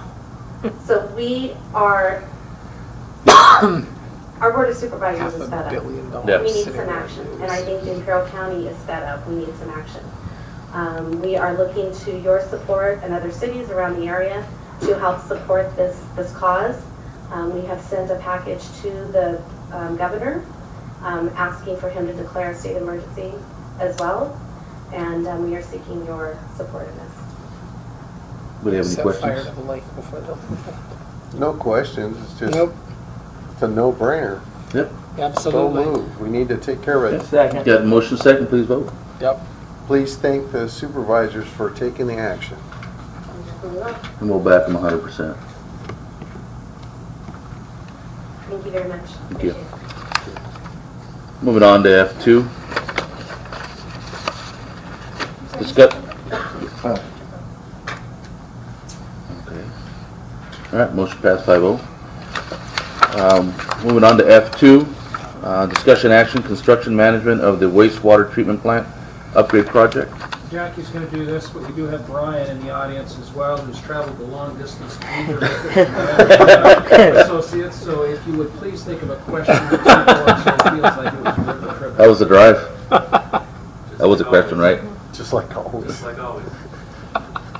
Lots of traffic, I'm sure. Yes. Horrible traffic, right? Mr. Mayor. I'm done. that now, go ahead. Mr. Mayor and Council, what you have before you is for construction management and oversight for the wastewater project. You'll recall back in 2016, we started on the plans to develop and construct our own wastewater plant. After about 10 years of trying to work on the regional plant, we decided it was time to take care of ourselves. In September of 19, we received a bid. You guys approved and awarded the bid for the construction. In the financing plan, we laid out the different things that need to be financed as well as the plan itself. One of those was the construction management and project oversight and inspection, and we had listed that with Webb and Associates for just about the same dollar value that you're seeing right here. What you have before you is a proposal and a contract, and as the city manager said, Mr. Knoll has traveled the distance, so if we have questions, now's the time. Mr. Knoll. Thank you. Make it a good one. $1.5 million for your oversight. So what guarantees are you providing us for that $1.5 million? This covers a variety of services, engineering services during construction. So contractor will submit requests for information, material submittals. There'll be hundreds of submittals that come in for a project of this size. There'll be hundreds of questions that come in, and so as the engineer of record, we need to answer those questions that come in. So that's one part of it. Construction management, and then inspection out in the field. You guys talked earlier about a block wall that's falling down earlier in the city. So the inspection effort is to make sure that the project gets built according to the design standards, according to the plan specifications, so that you have a facility that will be there 50 years from now, not 5 months, not 2 years. So with regard to that, what kind of tail-out representation guarantees are you giving us? After the project's completed and we've submitted everything to the state, and let's say they come back 2 or 3 years down the road and say, oh, wait a minute, this was a problem. Are you going to be there to step back in? Who's going to say there's a problem? The state, the feds, they come in and they inspect it and say, ooh, this really didn't meet the standard. You know, we're trusting you that it meets the requirements. So Yeah. is your company guaranteeing, kind of like my tax guy, you're guaranteeing to sit beside us at the table and help defend it? You approved it. You're the one that said it met the standard. Yeah, we're confident that the way that this works, the treatment plant, the wastewater treatment plant has to meet discharge requirements that are set forth by the regional board and EPA. Okay. Perfectly comfortable that this treatment plant will do that, just like your existing treatment plant will do that. So we're there to make sure it gets built per the standards, per the design requirements, and make sure that we deliver to the city at the end of the day a project that is to those standards And built according to those plans. what about your working with with the contractors and subs that you're overseeing to control some of the submitted change orders that may show up along this project? Right. How do you work with them to help mitigate that issue and keep those change orders at a minimum so they don't wind up underbidding to get a project and then try and make up the difference by submitting change orders? Most of that is handled during the design process, actually.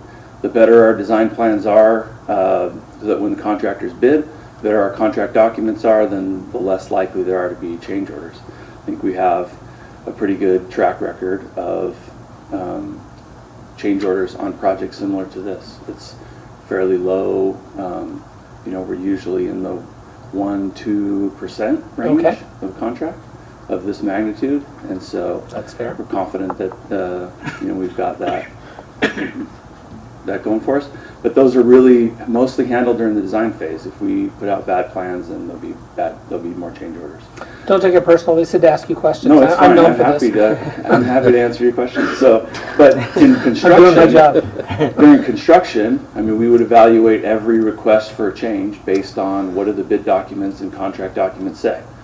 So if it's something that is clearly their responsibility, then they have to do it.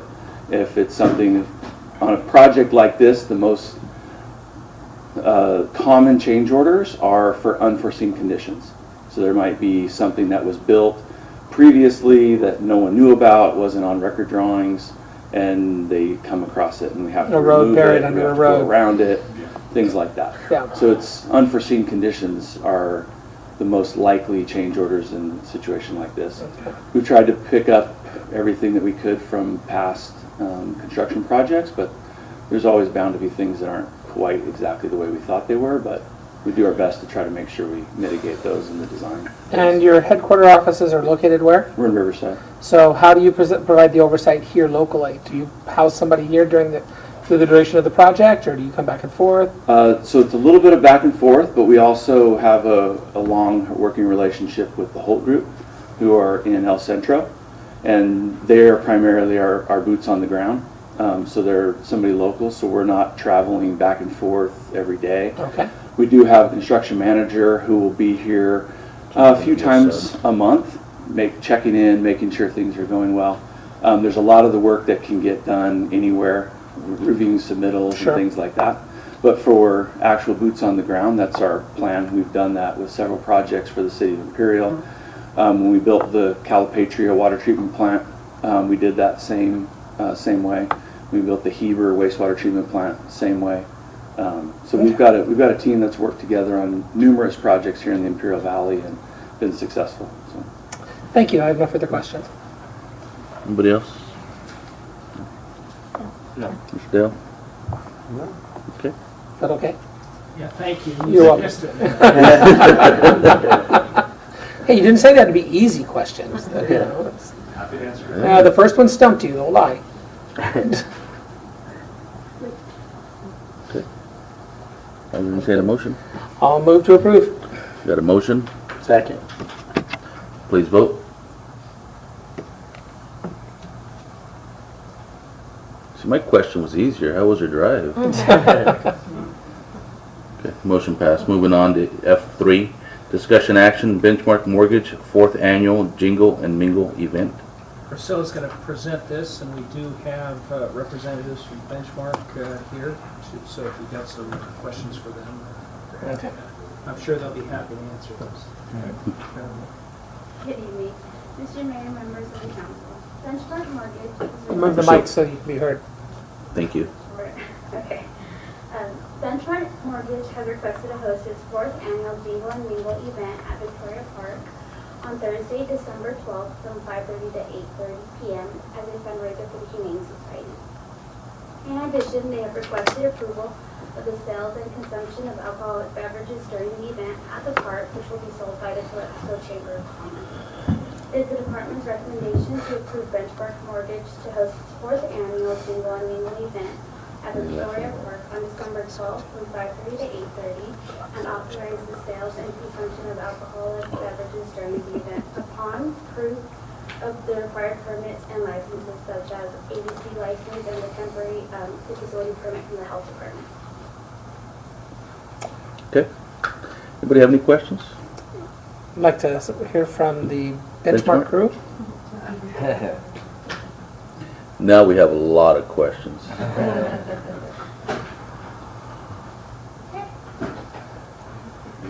Hi there. How you doing? So how are you planning on utilizing the park? You've done this in the past in like backyards and model homes.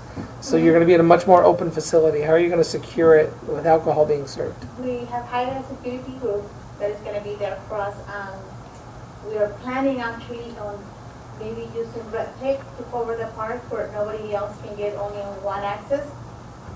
We have a lot of people helping this time, maybe like 15 to 20 people. Every year it's been really safe. We have never had a problem before. Right. We don't let people overdrink. We know when to stop. So if you've been there, a couple of you people have been there, so it's really safe. We're just trying to raise money for the Humane Society. And we have a plan, and we presented the plan. Okay. And what type of entertainment We're gonna have besides the music, alcohol? we're gonna have an obituary competition, we're gonna have the tour of the houses. Oh, okay. And we're gonna have a lot of raffle prizes for the kids. We have bicycles, more than anything is for the kids. And you know, we're gonna have pets for adoption. So will you have music or live band or anything like that? No, it's just Okay. a DJ. And that'll go from 5:30 to 8:30, just that, okay. Will this be in the same location as last year? No, now it's at the park. Or California. I think last year was on a private parking lot. They're gonna move it to the park. Now we're used to the park. Okay. I remember last year it was really cold and rainy, so Remember that? I hope you still have the, but it was really nice and warm under the tent and with the heat We lamps. actually already plan on renting Okay. tables, we can have that. We think trying to actually make it's it gonna be smaller. better at the park, Okay. because the kids can be playing at the park, but the adults can having fun. Okay. By cold and rainy for a Christmas event, you meant it got down to 80? Yeah, it was like degrees? 78 degrees. Weird. It was like 78 degrees with some Yeah. drizzle. No, it was actually like 50 degrees. It was cold. It was really cold and rainy. It was like It the was one cold. time it rained last year And on your event. I'm taking that weird because I'm recalling 4 years ago the city's Christmas celebration being canceled because it dipped down to 20 below. And so they decided that for safety reasons. We'd cancel too. Yeah, we would cancel too, I promise. It really was, it was 20 below. Well, All I look right. forward to your event. Thank you as well. Wonderful, thank you very much for bringing it back. Thank you. I'll entertain a motion. I'll move to approve their approval for sale and consumption of alcohol beverages at Victoria Park during the event, and to authorize them to host the event that evening at Victoria Park from 5:30 to 8:30. We gotta do two or one? It's two different ones. Okay, first then to approve the event. Okay, got a Second. motion to approve. Got a second, please vote. So picky. Trying to save time. I know, I get you. Okay, motion pass.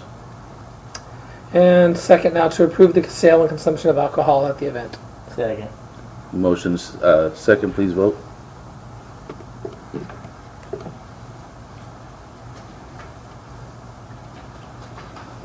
Okay, motion pass. Moving on to F4, discussion action, water treatment plant filter media replacement project bid. Jackie's got the next 2 weeks here, so. Did we already do this one? No, No. I wouldn't have it here if I could get it. What did we buy last time? We did. Oh, that was sand. That was for the carbon filters. This Okay. is for the actual filters for the water, not the carbon filters for the TPH. Okay. Anyway, back to, in March of 2019, we brought to you the filter surveillance report that indicated that the media within the filters had spent their life. It had been 9 years since they were last replaced. 10 years was about the cycle, so it's short a little bit, but anyway. We went out to bid in September. We opened bids October 8th, 2019. We had only received 2 bids for it. One was from Carbon Activated Corporation for $197,000. The other was from ERS for $168,916. We've worked with ERS in the past. They were the ones that actually changed out the filter media about 10 years ago. So we're asking permission to award the contract to ERS for $168,910. And this is a budgeted item for this year's. Okay. Any questions? Move to approve. Got a motion? Second. Second, please vote.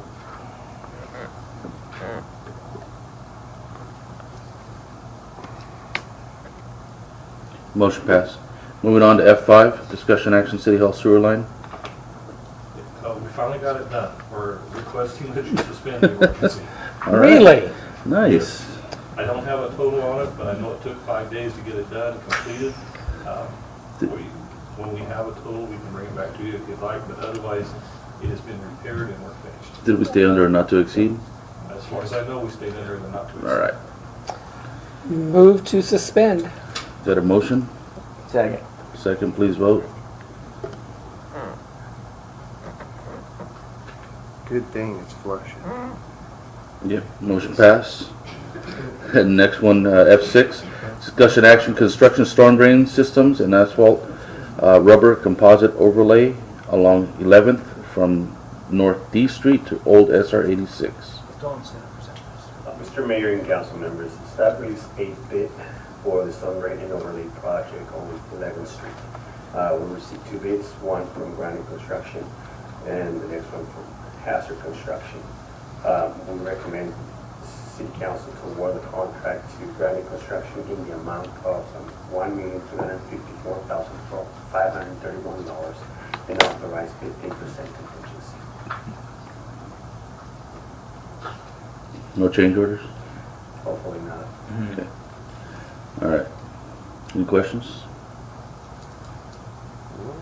Nope. I'll make the motion. Got a For motion? number one, award bid to Granite Construction in the amount of $1,354,531, something like that. I'll second. Motion in a second, please I like vote. that.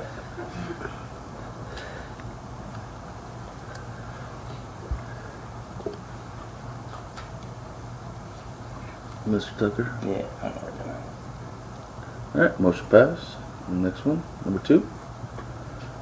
The 15% contingency. I'll entertain a motion. I'll make a motion. Got a motion? I'll second. Second. Please vote.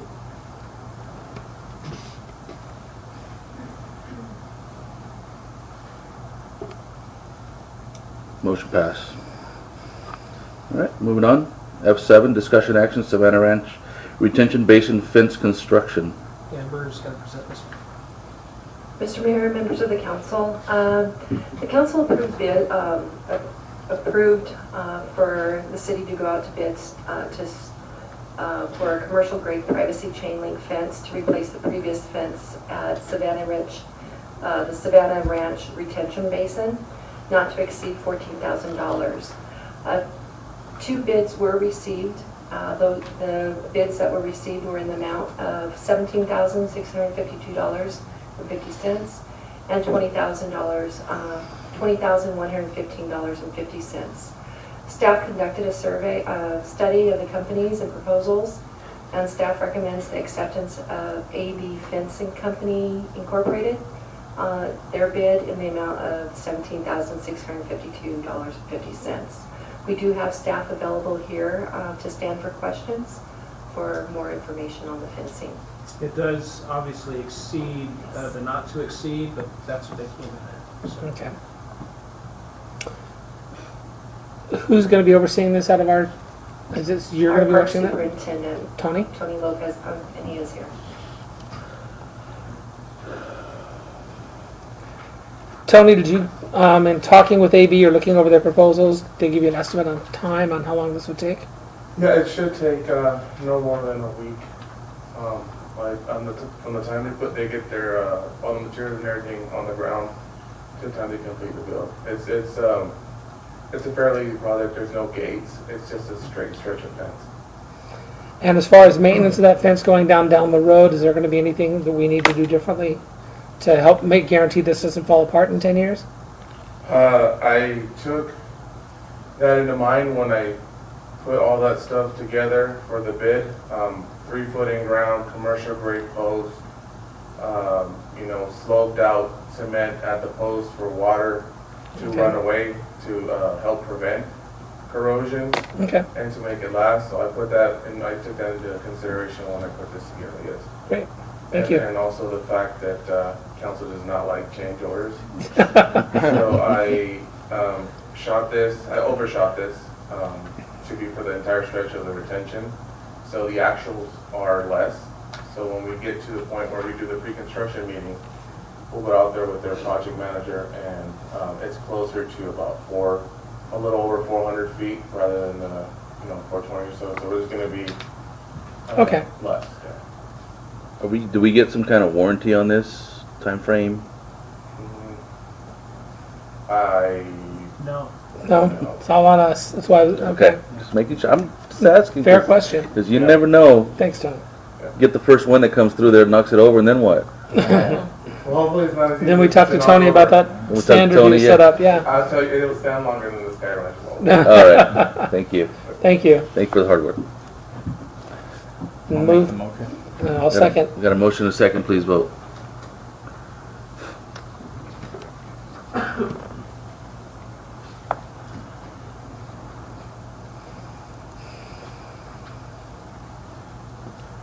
All right, motion passed. Moving on to F8, discussion action maintenance of equipment, wastewater treatment plant, UV system. Back to Jackie. Mr. Mayor and Council, we're requesting to purchase parts and equipment for maintenance, semi-annual maintenance for the UV system at the wastewater plant in the amount of $35,600. $72.10. This comes to you every 6 months for the semi-annual maintenance. It's just because it exceeds the spending authority, we need to bring it back to you. So moved. Second. Motion second, please vote. Say it every time. Every single. All right, motion passed. Moving on. F9, discussion action, Victoria Ranch Water Tank Reimbursement Agreement. Mr. Mayor and council members, council previously approved an amendment to the reimbursement agreement with Victoria Waste LLC for oversizing the Victoria Ranch water tank. The amendment approved has a typo on the term of agreement. The current term reads, it's spelled out as 20 and then number 30, and it shall read as 3030.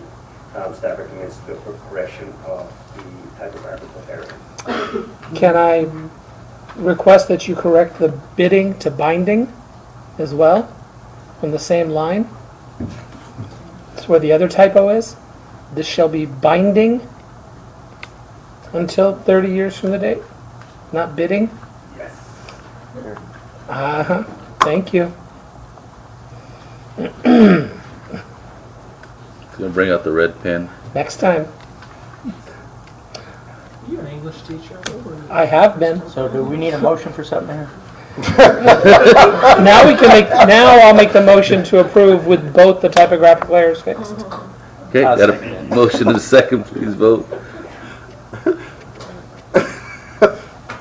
Do we need a motion for the red pen this time? I'll just bring one and throw it. That was fantastic. Mr. Tucker, we're waiting on you, sir. Oh.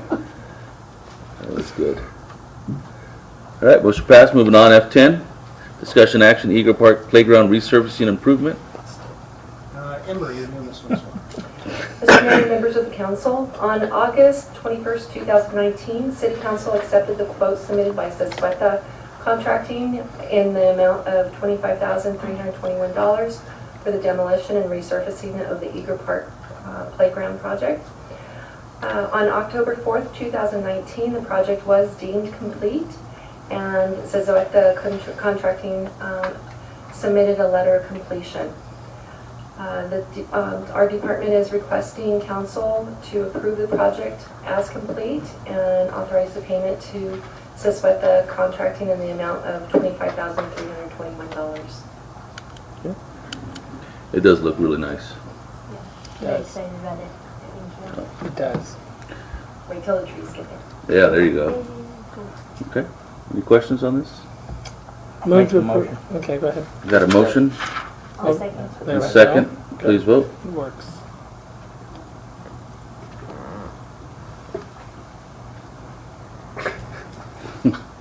That's for the first one. How about for the second one?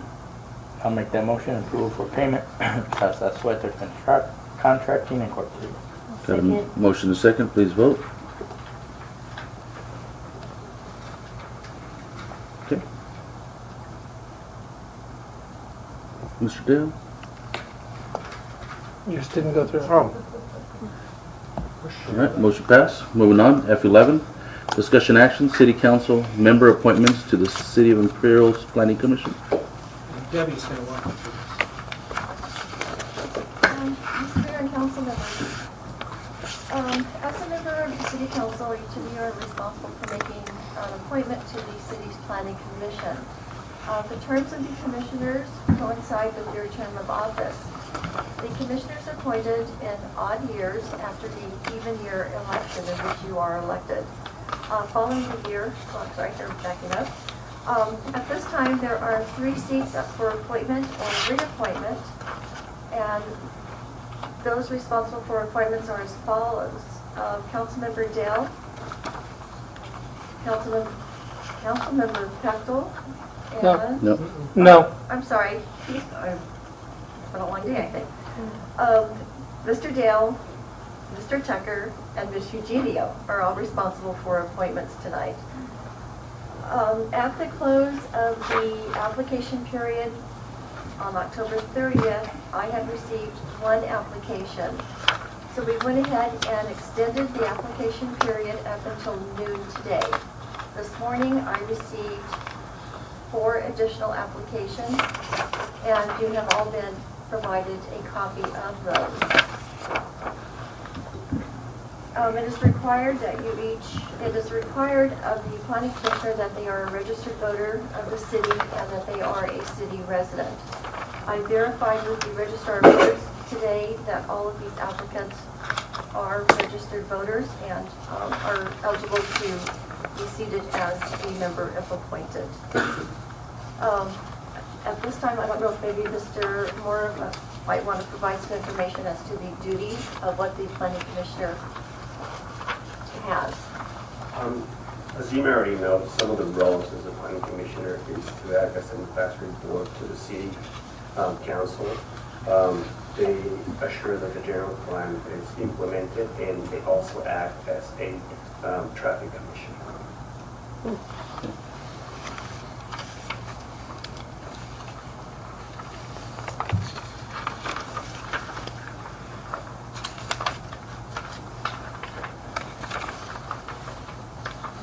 I'm not sure, we may have a couple of the applicants in the audience still.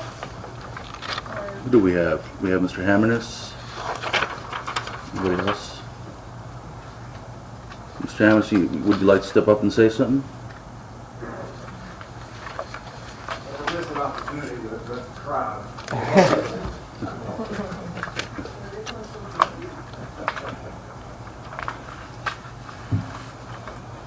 Good evening, council, guests and members of the audience. My name is Mark Hammerness. I live at 1209 Chaparral Court, City of Imperial. I actually moved into that house in October of '89, so last month was my 30th year there. Well, I've been a resident here for 30 years. Also, I worked for the county fire department for 27 years and recently retired in February 2018. Much of my time spent right here working at the airport. In my long involvement with county government and involved with fire department and code enforcement and experience with inspecting and those duties, I learned quite a bit about buildings, flow, what looks good, what works good, what affects communities well, what doesn't affect communities so well. Also, in my younger days, I actually built homes for a living before I went to work for the fire department because I needed an easier life to work.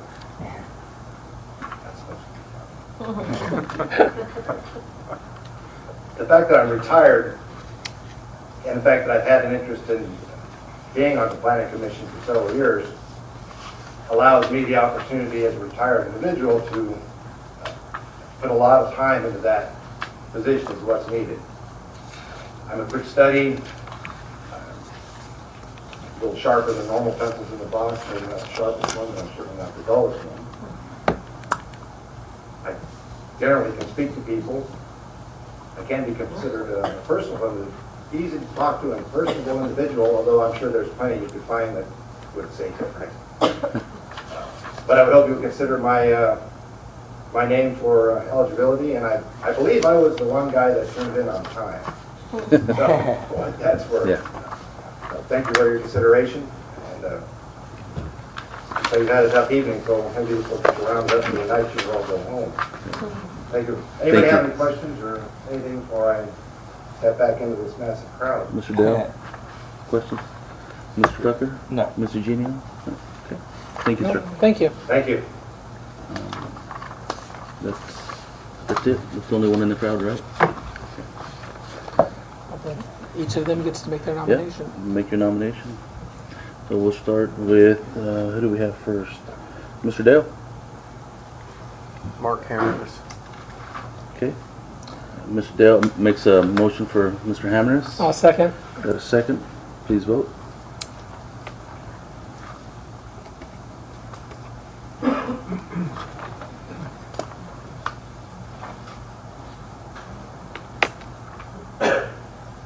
James.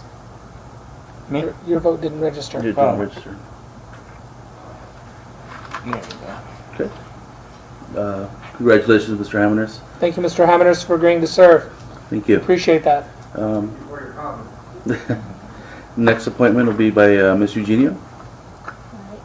Catherine Burnworth. Second. Got a motion and a second.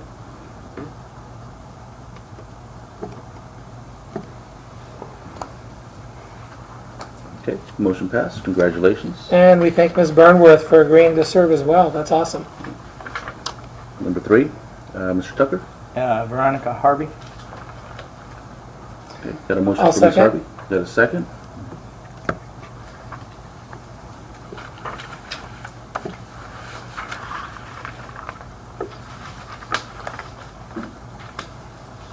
Mr. Dale? No, Yours didn't register? go through. Because I never touched it. There we go. There we All right, go. Congratulations, Ms. Harvey. Just want to clarify, Debbie, for the record, these are public record now that they've been submitted to us for this, correct? The way we see them? So for anybody that's interested in why these selections were made by the individual council members, you can ask, or you can look at the paper, but all 3 have great qualifications coming in with various community agency and industry background. So I'm really grateful for all 3 applicants and the quality that we're getting. That's terrific. Yep. So congratulations to all 3. And thank you. All right, so thank you guys very much for that. So moving on, F12. Mr. Laura. Part of it? Yeah, I'm sorry, F12, successor agency, discussion action, pre-development expense for senior housing project. Thank you, Sorry. Honorable Chairman and Board. We're requesting your approval of draw number 6, reimbursement for cost incurred by EAH for pre-development expenses for the proposed senior housing project in the amount of $198,932.27.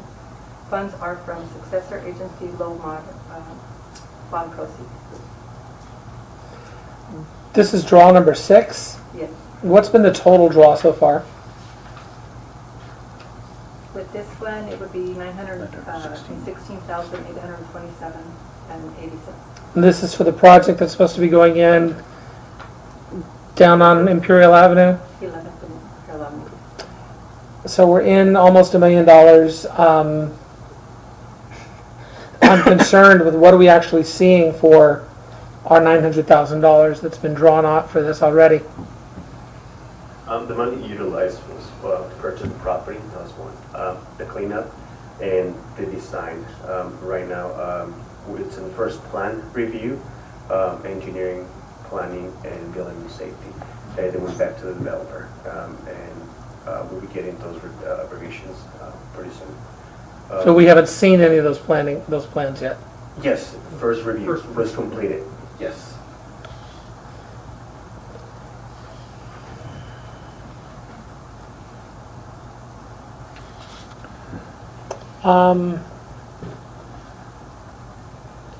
What's the remaining balance this time is less than $400,000 out of our original set aside of $1,300,000. After this drawing. Yeah.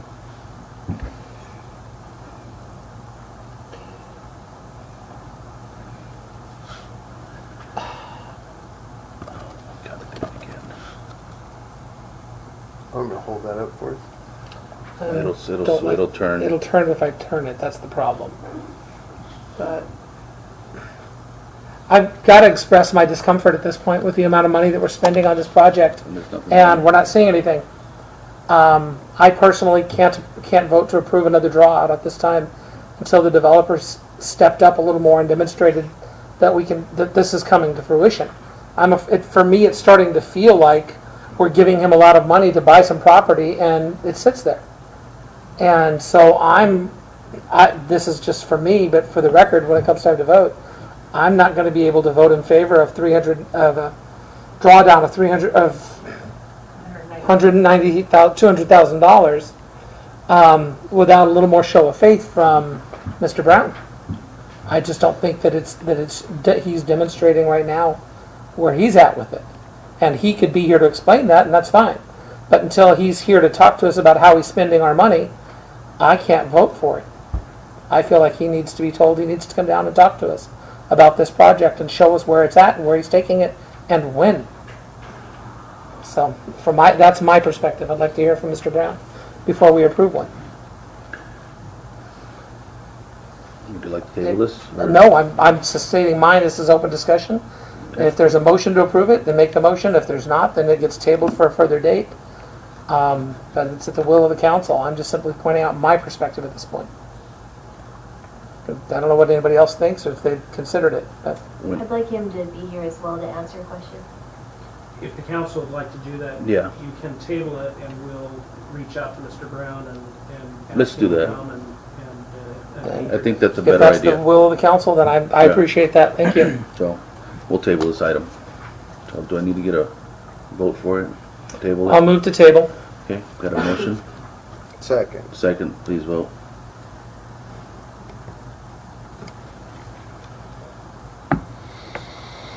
Okay, motion passed, table. Moving on, F14. Discussion action, city manager contract. Actually, we're at 13. No, 13. I'm sorry. Sky Ranch block wall. Sorry. You're excited.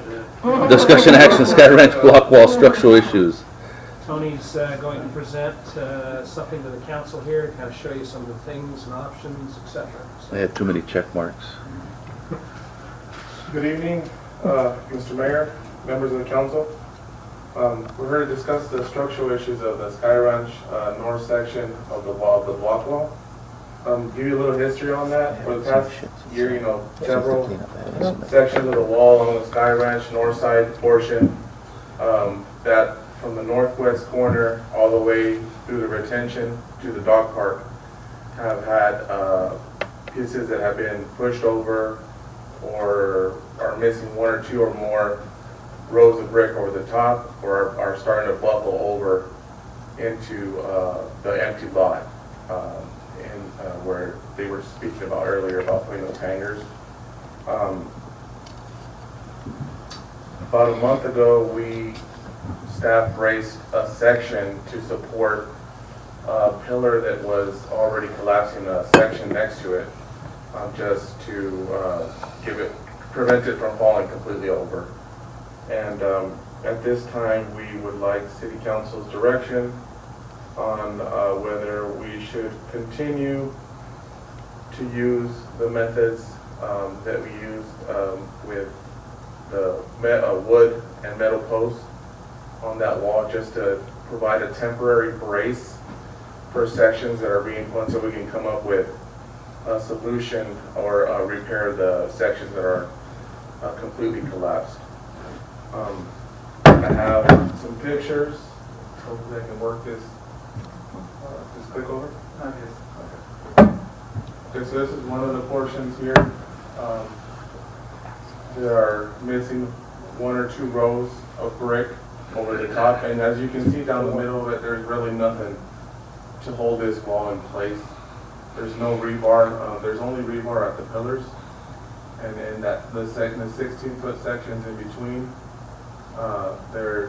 Now see, this is where we brace next to that pillar right there was already pulling that section back. So we put a brace a little bit to the west of that. And there's some more pictures of sections along that first 800 and plus section that's from the west to where the retention starts. And that section's right on the northwest corner. Completely collapsed. And That was the vandalized section right there. Yeah. Yeah. Some of these sections, and on most of this wall, you can just walk right over to it and just get swallowed. And it's not structurally sound at all. And that's through the entire stretch of almost 2,000 feet. And this is what we did to brace it. This is what you would see on the resident side. So essentially we created two pillars in from the outside to kind of sandwich it in and hold that up. And then this is what you would see on the back side, which is metal and wood to kind of put some pressure on the back to keep it up. Still not right though. And the amount of lumber we would use, it depends on how the footing is poured throughout the wall. How wide it is, it varies from section to section. It might be less lumber, it might be, in some cases more. To kind of get, without having, so we wouldn't damage the footing and make it more structurally. This is just an aerial of the 800-foot stretch from where the northwest corner meets and then it kind of gets to the retention there. And so I've included this just to let you know that it's 800 or so feet from the northwest corner to the retention, and then another 1,100 or so feet from the retention. So the retention starts all the way to almost where it ends at the dog park. On Morning Glory, I believe. And this is, you know, what we should have put up there. Just kind of give you an idea of what, you know, you should have. 6x8s. Yeah. Rebar, thicker brick. And then this is just an example, figures of what the cost breakdown was for the 161 linear feet that was replaced on the west side. Just to kind of give you an idea of what it would cost, you know, broken down. And that was, I think, the total for that 161 feet. Yeah. So here I kind of just broke it down. For the bracing, it's about $375 a section. That's just materials, since it's staff doing it. And that includes the metal post, the lumber, the 2x8 by whatever we need to kind of create those pillars throughout. And for the 5 collapsed sections or damaged sections, at 16 foot a section, that's kind of a rough number of what it would cost. And then for the 800 or so feet, so you're looking at close to $400,000 for the 800 foot stretch, and then roughly around 830. And these are just figures that we use based off of the previous amount. Is this to build it back with a block This is wall? to With the proper yeah. Build it like we did the other section. Yes, this is to demo and rebuild the entire. Build it properly. Have you, I don't know why this is coming to mind, but I was in Palm Springs today and I saw it.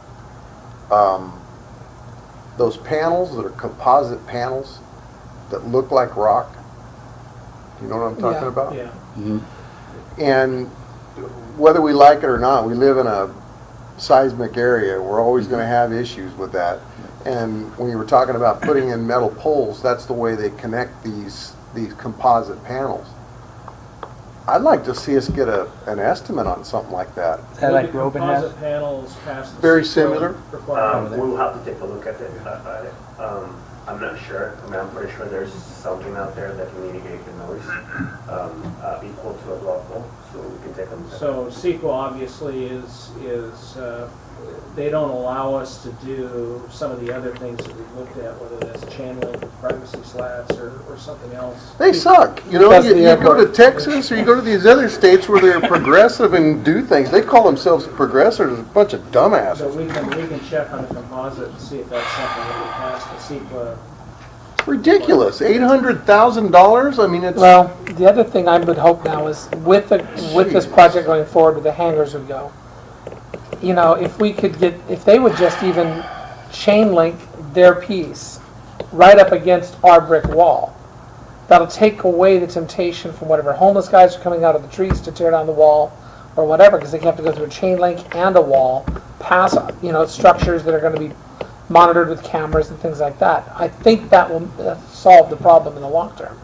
But that would be another way to approach as you're working with him on when he said, you know, we could work with us on this. You know, I'm not looking for him to build a brick wall, but if he were to chain link, if we went through and braced it like you're doing, and then you ran chain link all the way along the inside of that. Chain link is proposed on the airport side. Yes, on the airport. So then right up against it, so at the very least, if you're pushing the wall down, you're going right into a chain link fence. It's not like you can get through anyways. That should take away some of the temptation by some of those trespassers that have been doing the damage to make that accessible. So what is approved other than the brick? I'm okay with what you're doing at this point. I mean, it's not the perfect answer, but it's an answer. The bracing it option that has been shown, it will help. It'll make it better than what's there. Yeah.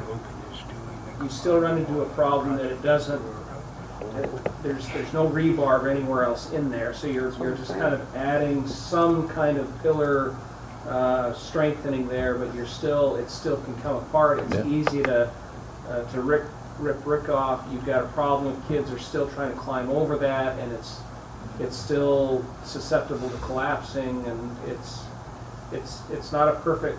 Put barbed wire on It top. helps, yeah, but it's not. What they need to do anyway. It's Electric not sheet perfect. fence right along the. So what's the alternative, just The alternative is we can look at these other options that CEQA may allow, If or they'll allow you that. invest, Don't point at me with you invest CEQA. money in building the cinder block wall properly like we do on the other, and that's expensive, but That's ridiculous. Yeah, almost $1 million. Well, with change orders, $1 million. And the portion that's damaged the most is the first 830 feet. Yeah, because they're That- trying to that get into the portion park. right there, with That all the use of the field, and, kids kicking their ball over the brick wall and jump in or push it. It doesn't take very much to buckle that wall. A 90-pound kid can buckle that wall. It's not very sturdy at all. you may decide to spend the $350,000 to $400,000 to do that 800 plus feet now, and then wait and see what happens. Do we have a $500,000 Is to the put money into coming out of that? the CFDs? It's CFD money. Landscape? I'm sorry, not CFD, landscape. That would be the part that fronts along the retention basin and the park? If there's money available for that, to put in a proper wall, we should do it. What do we have in that landscape district? 1.1? No, this would be for the 830 or so foot stretch. Yeah. From the northwest corner where it's completely collapsed to where the retention starts. So the park section, not the. Just the park section? Yes, the park. Okay. So if you were to spend the $400,000 just to do the park section now, you've got money in the account for that. I think you better, otherwise you're just throwing your money away. I'm open to that, and I didn't realize we had funds set aside that could work for that. But I would look into the composite I stuff like, too. yeah, it's worth looking at and Yeah. seeing if it's there. Is it, Check the composite thing then, let's see if CEQA would go for that. If that'll work, bring it Comes back and in let's talk. panels, comes in panels. It seems to me like they're 16, 18 feet. Would you like us to come up with options to see if there's any? Look at the anything that- composite versus with the going noise out to study? bid on Okay. the rebuild. Can I ask a question too? Because you guys do a good job fixing things. I'm impressed. Do we have to go out to contract, or can we do in-house stuff? I would not recommend that we do this in-house. I'd recommend contracting it out. Why is that? It's pretty labor intensive for our folks.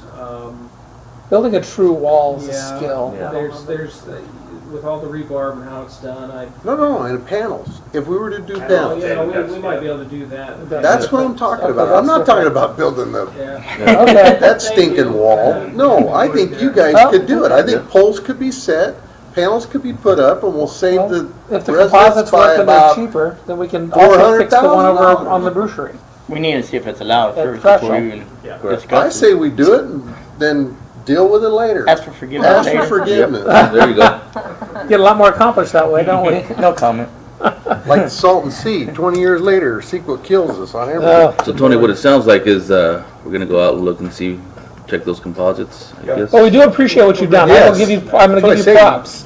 You guys I like do the a bracing you did. great job. Let's try and get it. We'll come back with some more options to see what we can do as far as the noise and everything, and we'll present it for the date. Thank you, sir. Thanks for saving Thank it you. as much as you have. That's good. Okay, so moving on, F14. Motion sensor automated paintball guns. Yes. So motion. Mr. Mayor and Council, you have a contract with the current city manager that expired October 2nd, and you had Get out of here. And you had and you had undertaken the process associated with extending that. You'll recall there was a performance evaluation on it, and that is usually what beginning in the process to extend the contract. Events have overcome that. obviously. And so, but we need to bridge the time between October 2nd and December 22nd. So this item on your agenda would approve an extension from October 2nd to December 22nd. 27. Unless you want me to go sooner. Well, or you can donate your time, we can take that as well. I'll move to. Second. We have a motion and a second, please vote. No taker? No?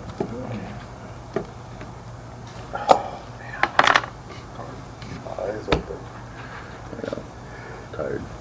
All right, motion pass. All right, moving on to G, reports, mayor and council member reports. We'll start on my right, Ms. Eugenio. Try to make it quick, it's been a long night. All right, first off, the Dia de los Muertos event was a huge success. Thank you to Ember Holler for all the work that you put forth. Also, Priscilla did an amazing job of holding the fort down while you were gone, so thank you to everyone. Thank you to the police chief and police officers for keeping us safe. I think it was my favorite event so far, so nicely done. Also, we just had a movie event at Cambria Park, which was really fun. That was awesome. That was really fun. I got to take my 4-year-old. It was a good turnout, nice community event, so thank you to Michelle Hollinger for putting that on. I also recently donated to the No Shave November, so here are my bright nails in solidarity with the women police officers. I chose this color because my mother-in-law passed away from ovarian cancer. So this is in honor of her, Diana Waters. Awesome. And lastly, Long Beach League of California Cities. It was a great event. I was really sick. Despite that, it was still pretty. Daryl helped me get there being really sick. I had bronchitis, asthma attacks. That was kind of rough, but the conference itself was great. I attended a workshop called Navigating a Digital Economy, which focused on Generation Z and millennials and what that looks like, what commerce looks like in the age of those two generations, and the fact that they comprise about 75% of our workforce now. So at some point I'd love to come back to that and talk about what that looks like. It's quite interesting. And that's all I have. Thank you. Mr. Tucker? I went to the grand opening of the food bank, and very beautiful facility, and they're going busy. They start every morning and get the food packed up and get it out to the people that need it. That's it. Thank you. Mr. Dale? Good thing. Mr. Pector? Very much enjoyed the market days, the Fiesta de los Muertos, and again, props to Priscilla, for keeping it together. It was a stressful night, and I was very proud of her for that. So nice job. And all the staff that stepped in and helped, Tony and all the guys that were there to back her up, and everything that went on. So thank you very much, Ember, for making sure that happened. Really looking forward to December and our parade and our market that night. Also enjoyed the League of Cities. It was a great time. Learned a lot. Had a really good time. Read an interesting article this week, and it's something that I would really love to take a further look at as we go forward. The city of Atascadero is approving a housing development of 800 square foot units. No, 1,800 square foot units is the largest. And this, so these are houses, but they're small houses. They're not quite tiny houses, but they're getting close. And I just think, not 1,800, it was 800 square foot houses. And these were freestanding. So I'll share that information later. But it was interesting to see a city like Atascadero recognizing they're one like us, where they haven't had a lot of low-income housing developments built in. And this is one of the ways they're approaching how to deal with that element in their plan. And that may be something down the road we may want to look at in lieu of apartments, etc. But maybe look at some small subdivisions that feature 40 or 50 units that are much smaller in size, but designed for that lifestyle. Wonder if that would work over in that dangerous zone around the railroad tracks and IID with all the chemicals in the soil there. Years ago. If I could add to that, Daryl, IVC has a homeless population. They have about 100 homeless students. Yep, they're doing the tiny homes. They're building right now 4 tiny homes, which is a small number in contrast to the number of homeless students, but it's a small start to Yep, and like you were Well, saying, the homes in the 50s here were that size. the They were cottages 7 right up against the highway. No, but homes. Oh, There yeah. was homes on D Street. 700 and that was 800 built- feet. Yeah, 700-800 foot homes then. So it may be a time to start looking at the return to that type of lifestyle. There are many people, I think, that would embrace that. It'd certainly be something to talk about down the road. But very much enjoyed all of it. I will say happy anniversary to Jeff.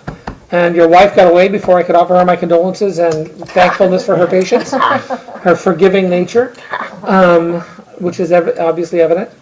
And for the record, although I'm sure we'll be talking about this more in December, but congratulations, Stefan. And I want to just extend my congratulations and my good wishes for you and your family as you go through this transition coming forward. Wish you all the best. And thank you for everything you've given to the city so far. All right, thank you. I will echo some of that. The Market Day event was great. I know staff stepped up and made it even better, so it was enjoyed by all. The layout was nice. It was different. It was hard to get used to, but it was good. Change is not bad, so I enjoyed it. Also enjoyed League of Cities. I ended up going with Mr. Pechtel to one of the cannabis workshops, and I have now so many cannabis emails that have come in my way that I regret doing that. But other than that, it was a good event. You guys also went to that rural, we didn't talk about that, there's a rural forum at the LCC too that I didn't get to go to, but you guys. Yeah. They're developing a rural cities advocacy. Yes. And that was really nice to see coming about. Did that one. And then, what else do I have? I did plan on shaving October 31st, and it didn't happen. So, I saw the No Shave November, so I think I'm going to keep it for another month. I gotta throw you some money. The unfortunate side is, I'm getting a little tired, but I will stick it out for another month. With that, Stefan, like I said before, congratulations. Hate to see you go. You put the city in a good spot, in a good position, and I really appreciate everything you've done for us. Yep. Hard work, and we can see where it's at, and it pays off. So, thank you very much for everything. And I don't know how else to say it. I hate to see you go, but sometimes, like you said, opportunities, you can't give them up. So, but thank you for everything you've done. And with that, staff, everything you guys do for the city, thank you guys very much. Make the city a great place for all of our residents. Our police department for making us #1 safest city in the state of California, and I know that was advertised all over. So, but that doesn't go just by itself. It goes with all city staff. So it makes the city the great place we are. So, thank you very much for that, and I will stop with that. And Mr. Morita. Nothing for me, Mr. Ember? Mr. Mayor, members of the council, I just wanted to update you on a few items that I feel that you guys would really appreciate, along with the community. 150 trees from the Imperial Valley Urban Forest Grant are currently being planted, so that is almost finished. We have the trees that have been planted at Freddie White Park, Joshua Tree, Savannah Ranch, Sky Ranch, and Sunset. Tomorrow, Evans Park and Paseo del Sol will be having their the trees planted. And then, of course, on November 16th, we will have our community outreach. So it's going to start, we have a few items that are events that will be taking place. On the 16th at noon at the public library, we're going to have a special story time. The story is Trees Are Terrific, let me show you how. And so it's basically about how trees sequester the carbon dioxide and benefit all of us. At 1 p.m. is our community stewardship training, which will be at the library.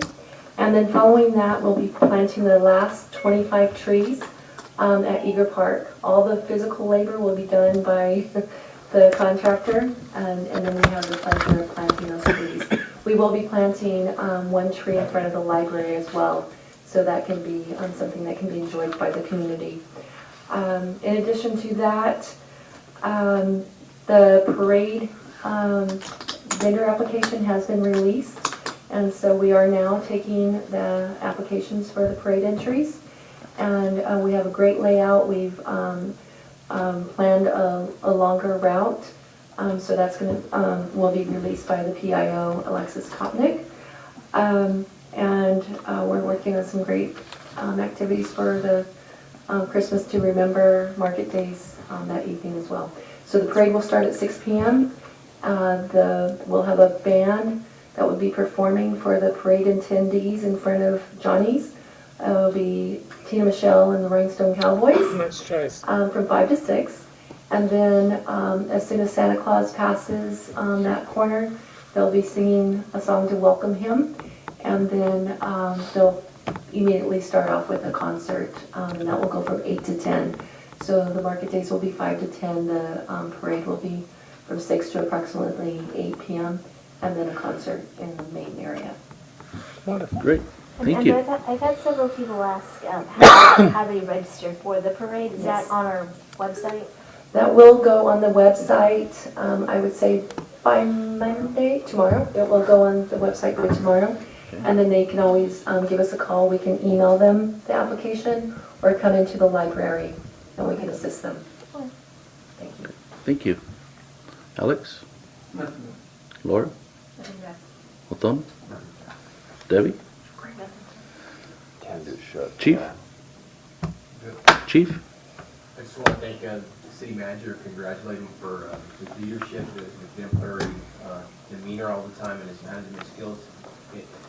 I've seen him on a week-to-week basis, and learned a lot, and I wish him well.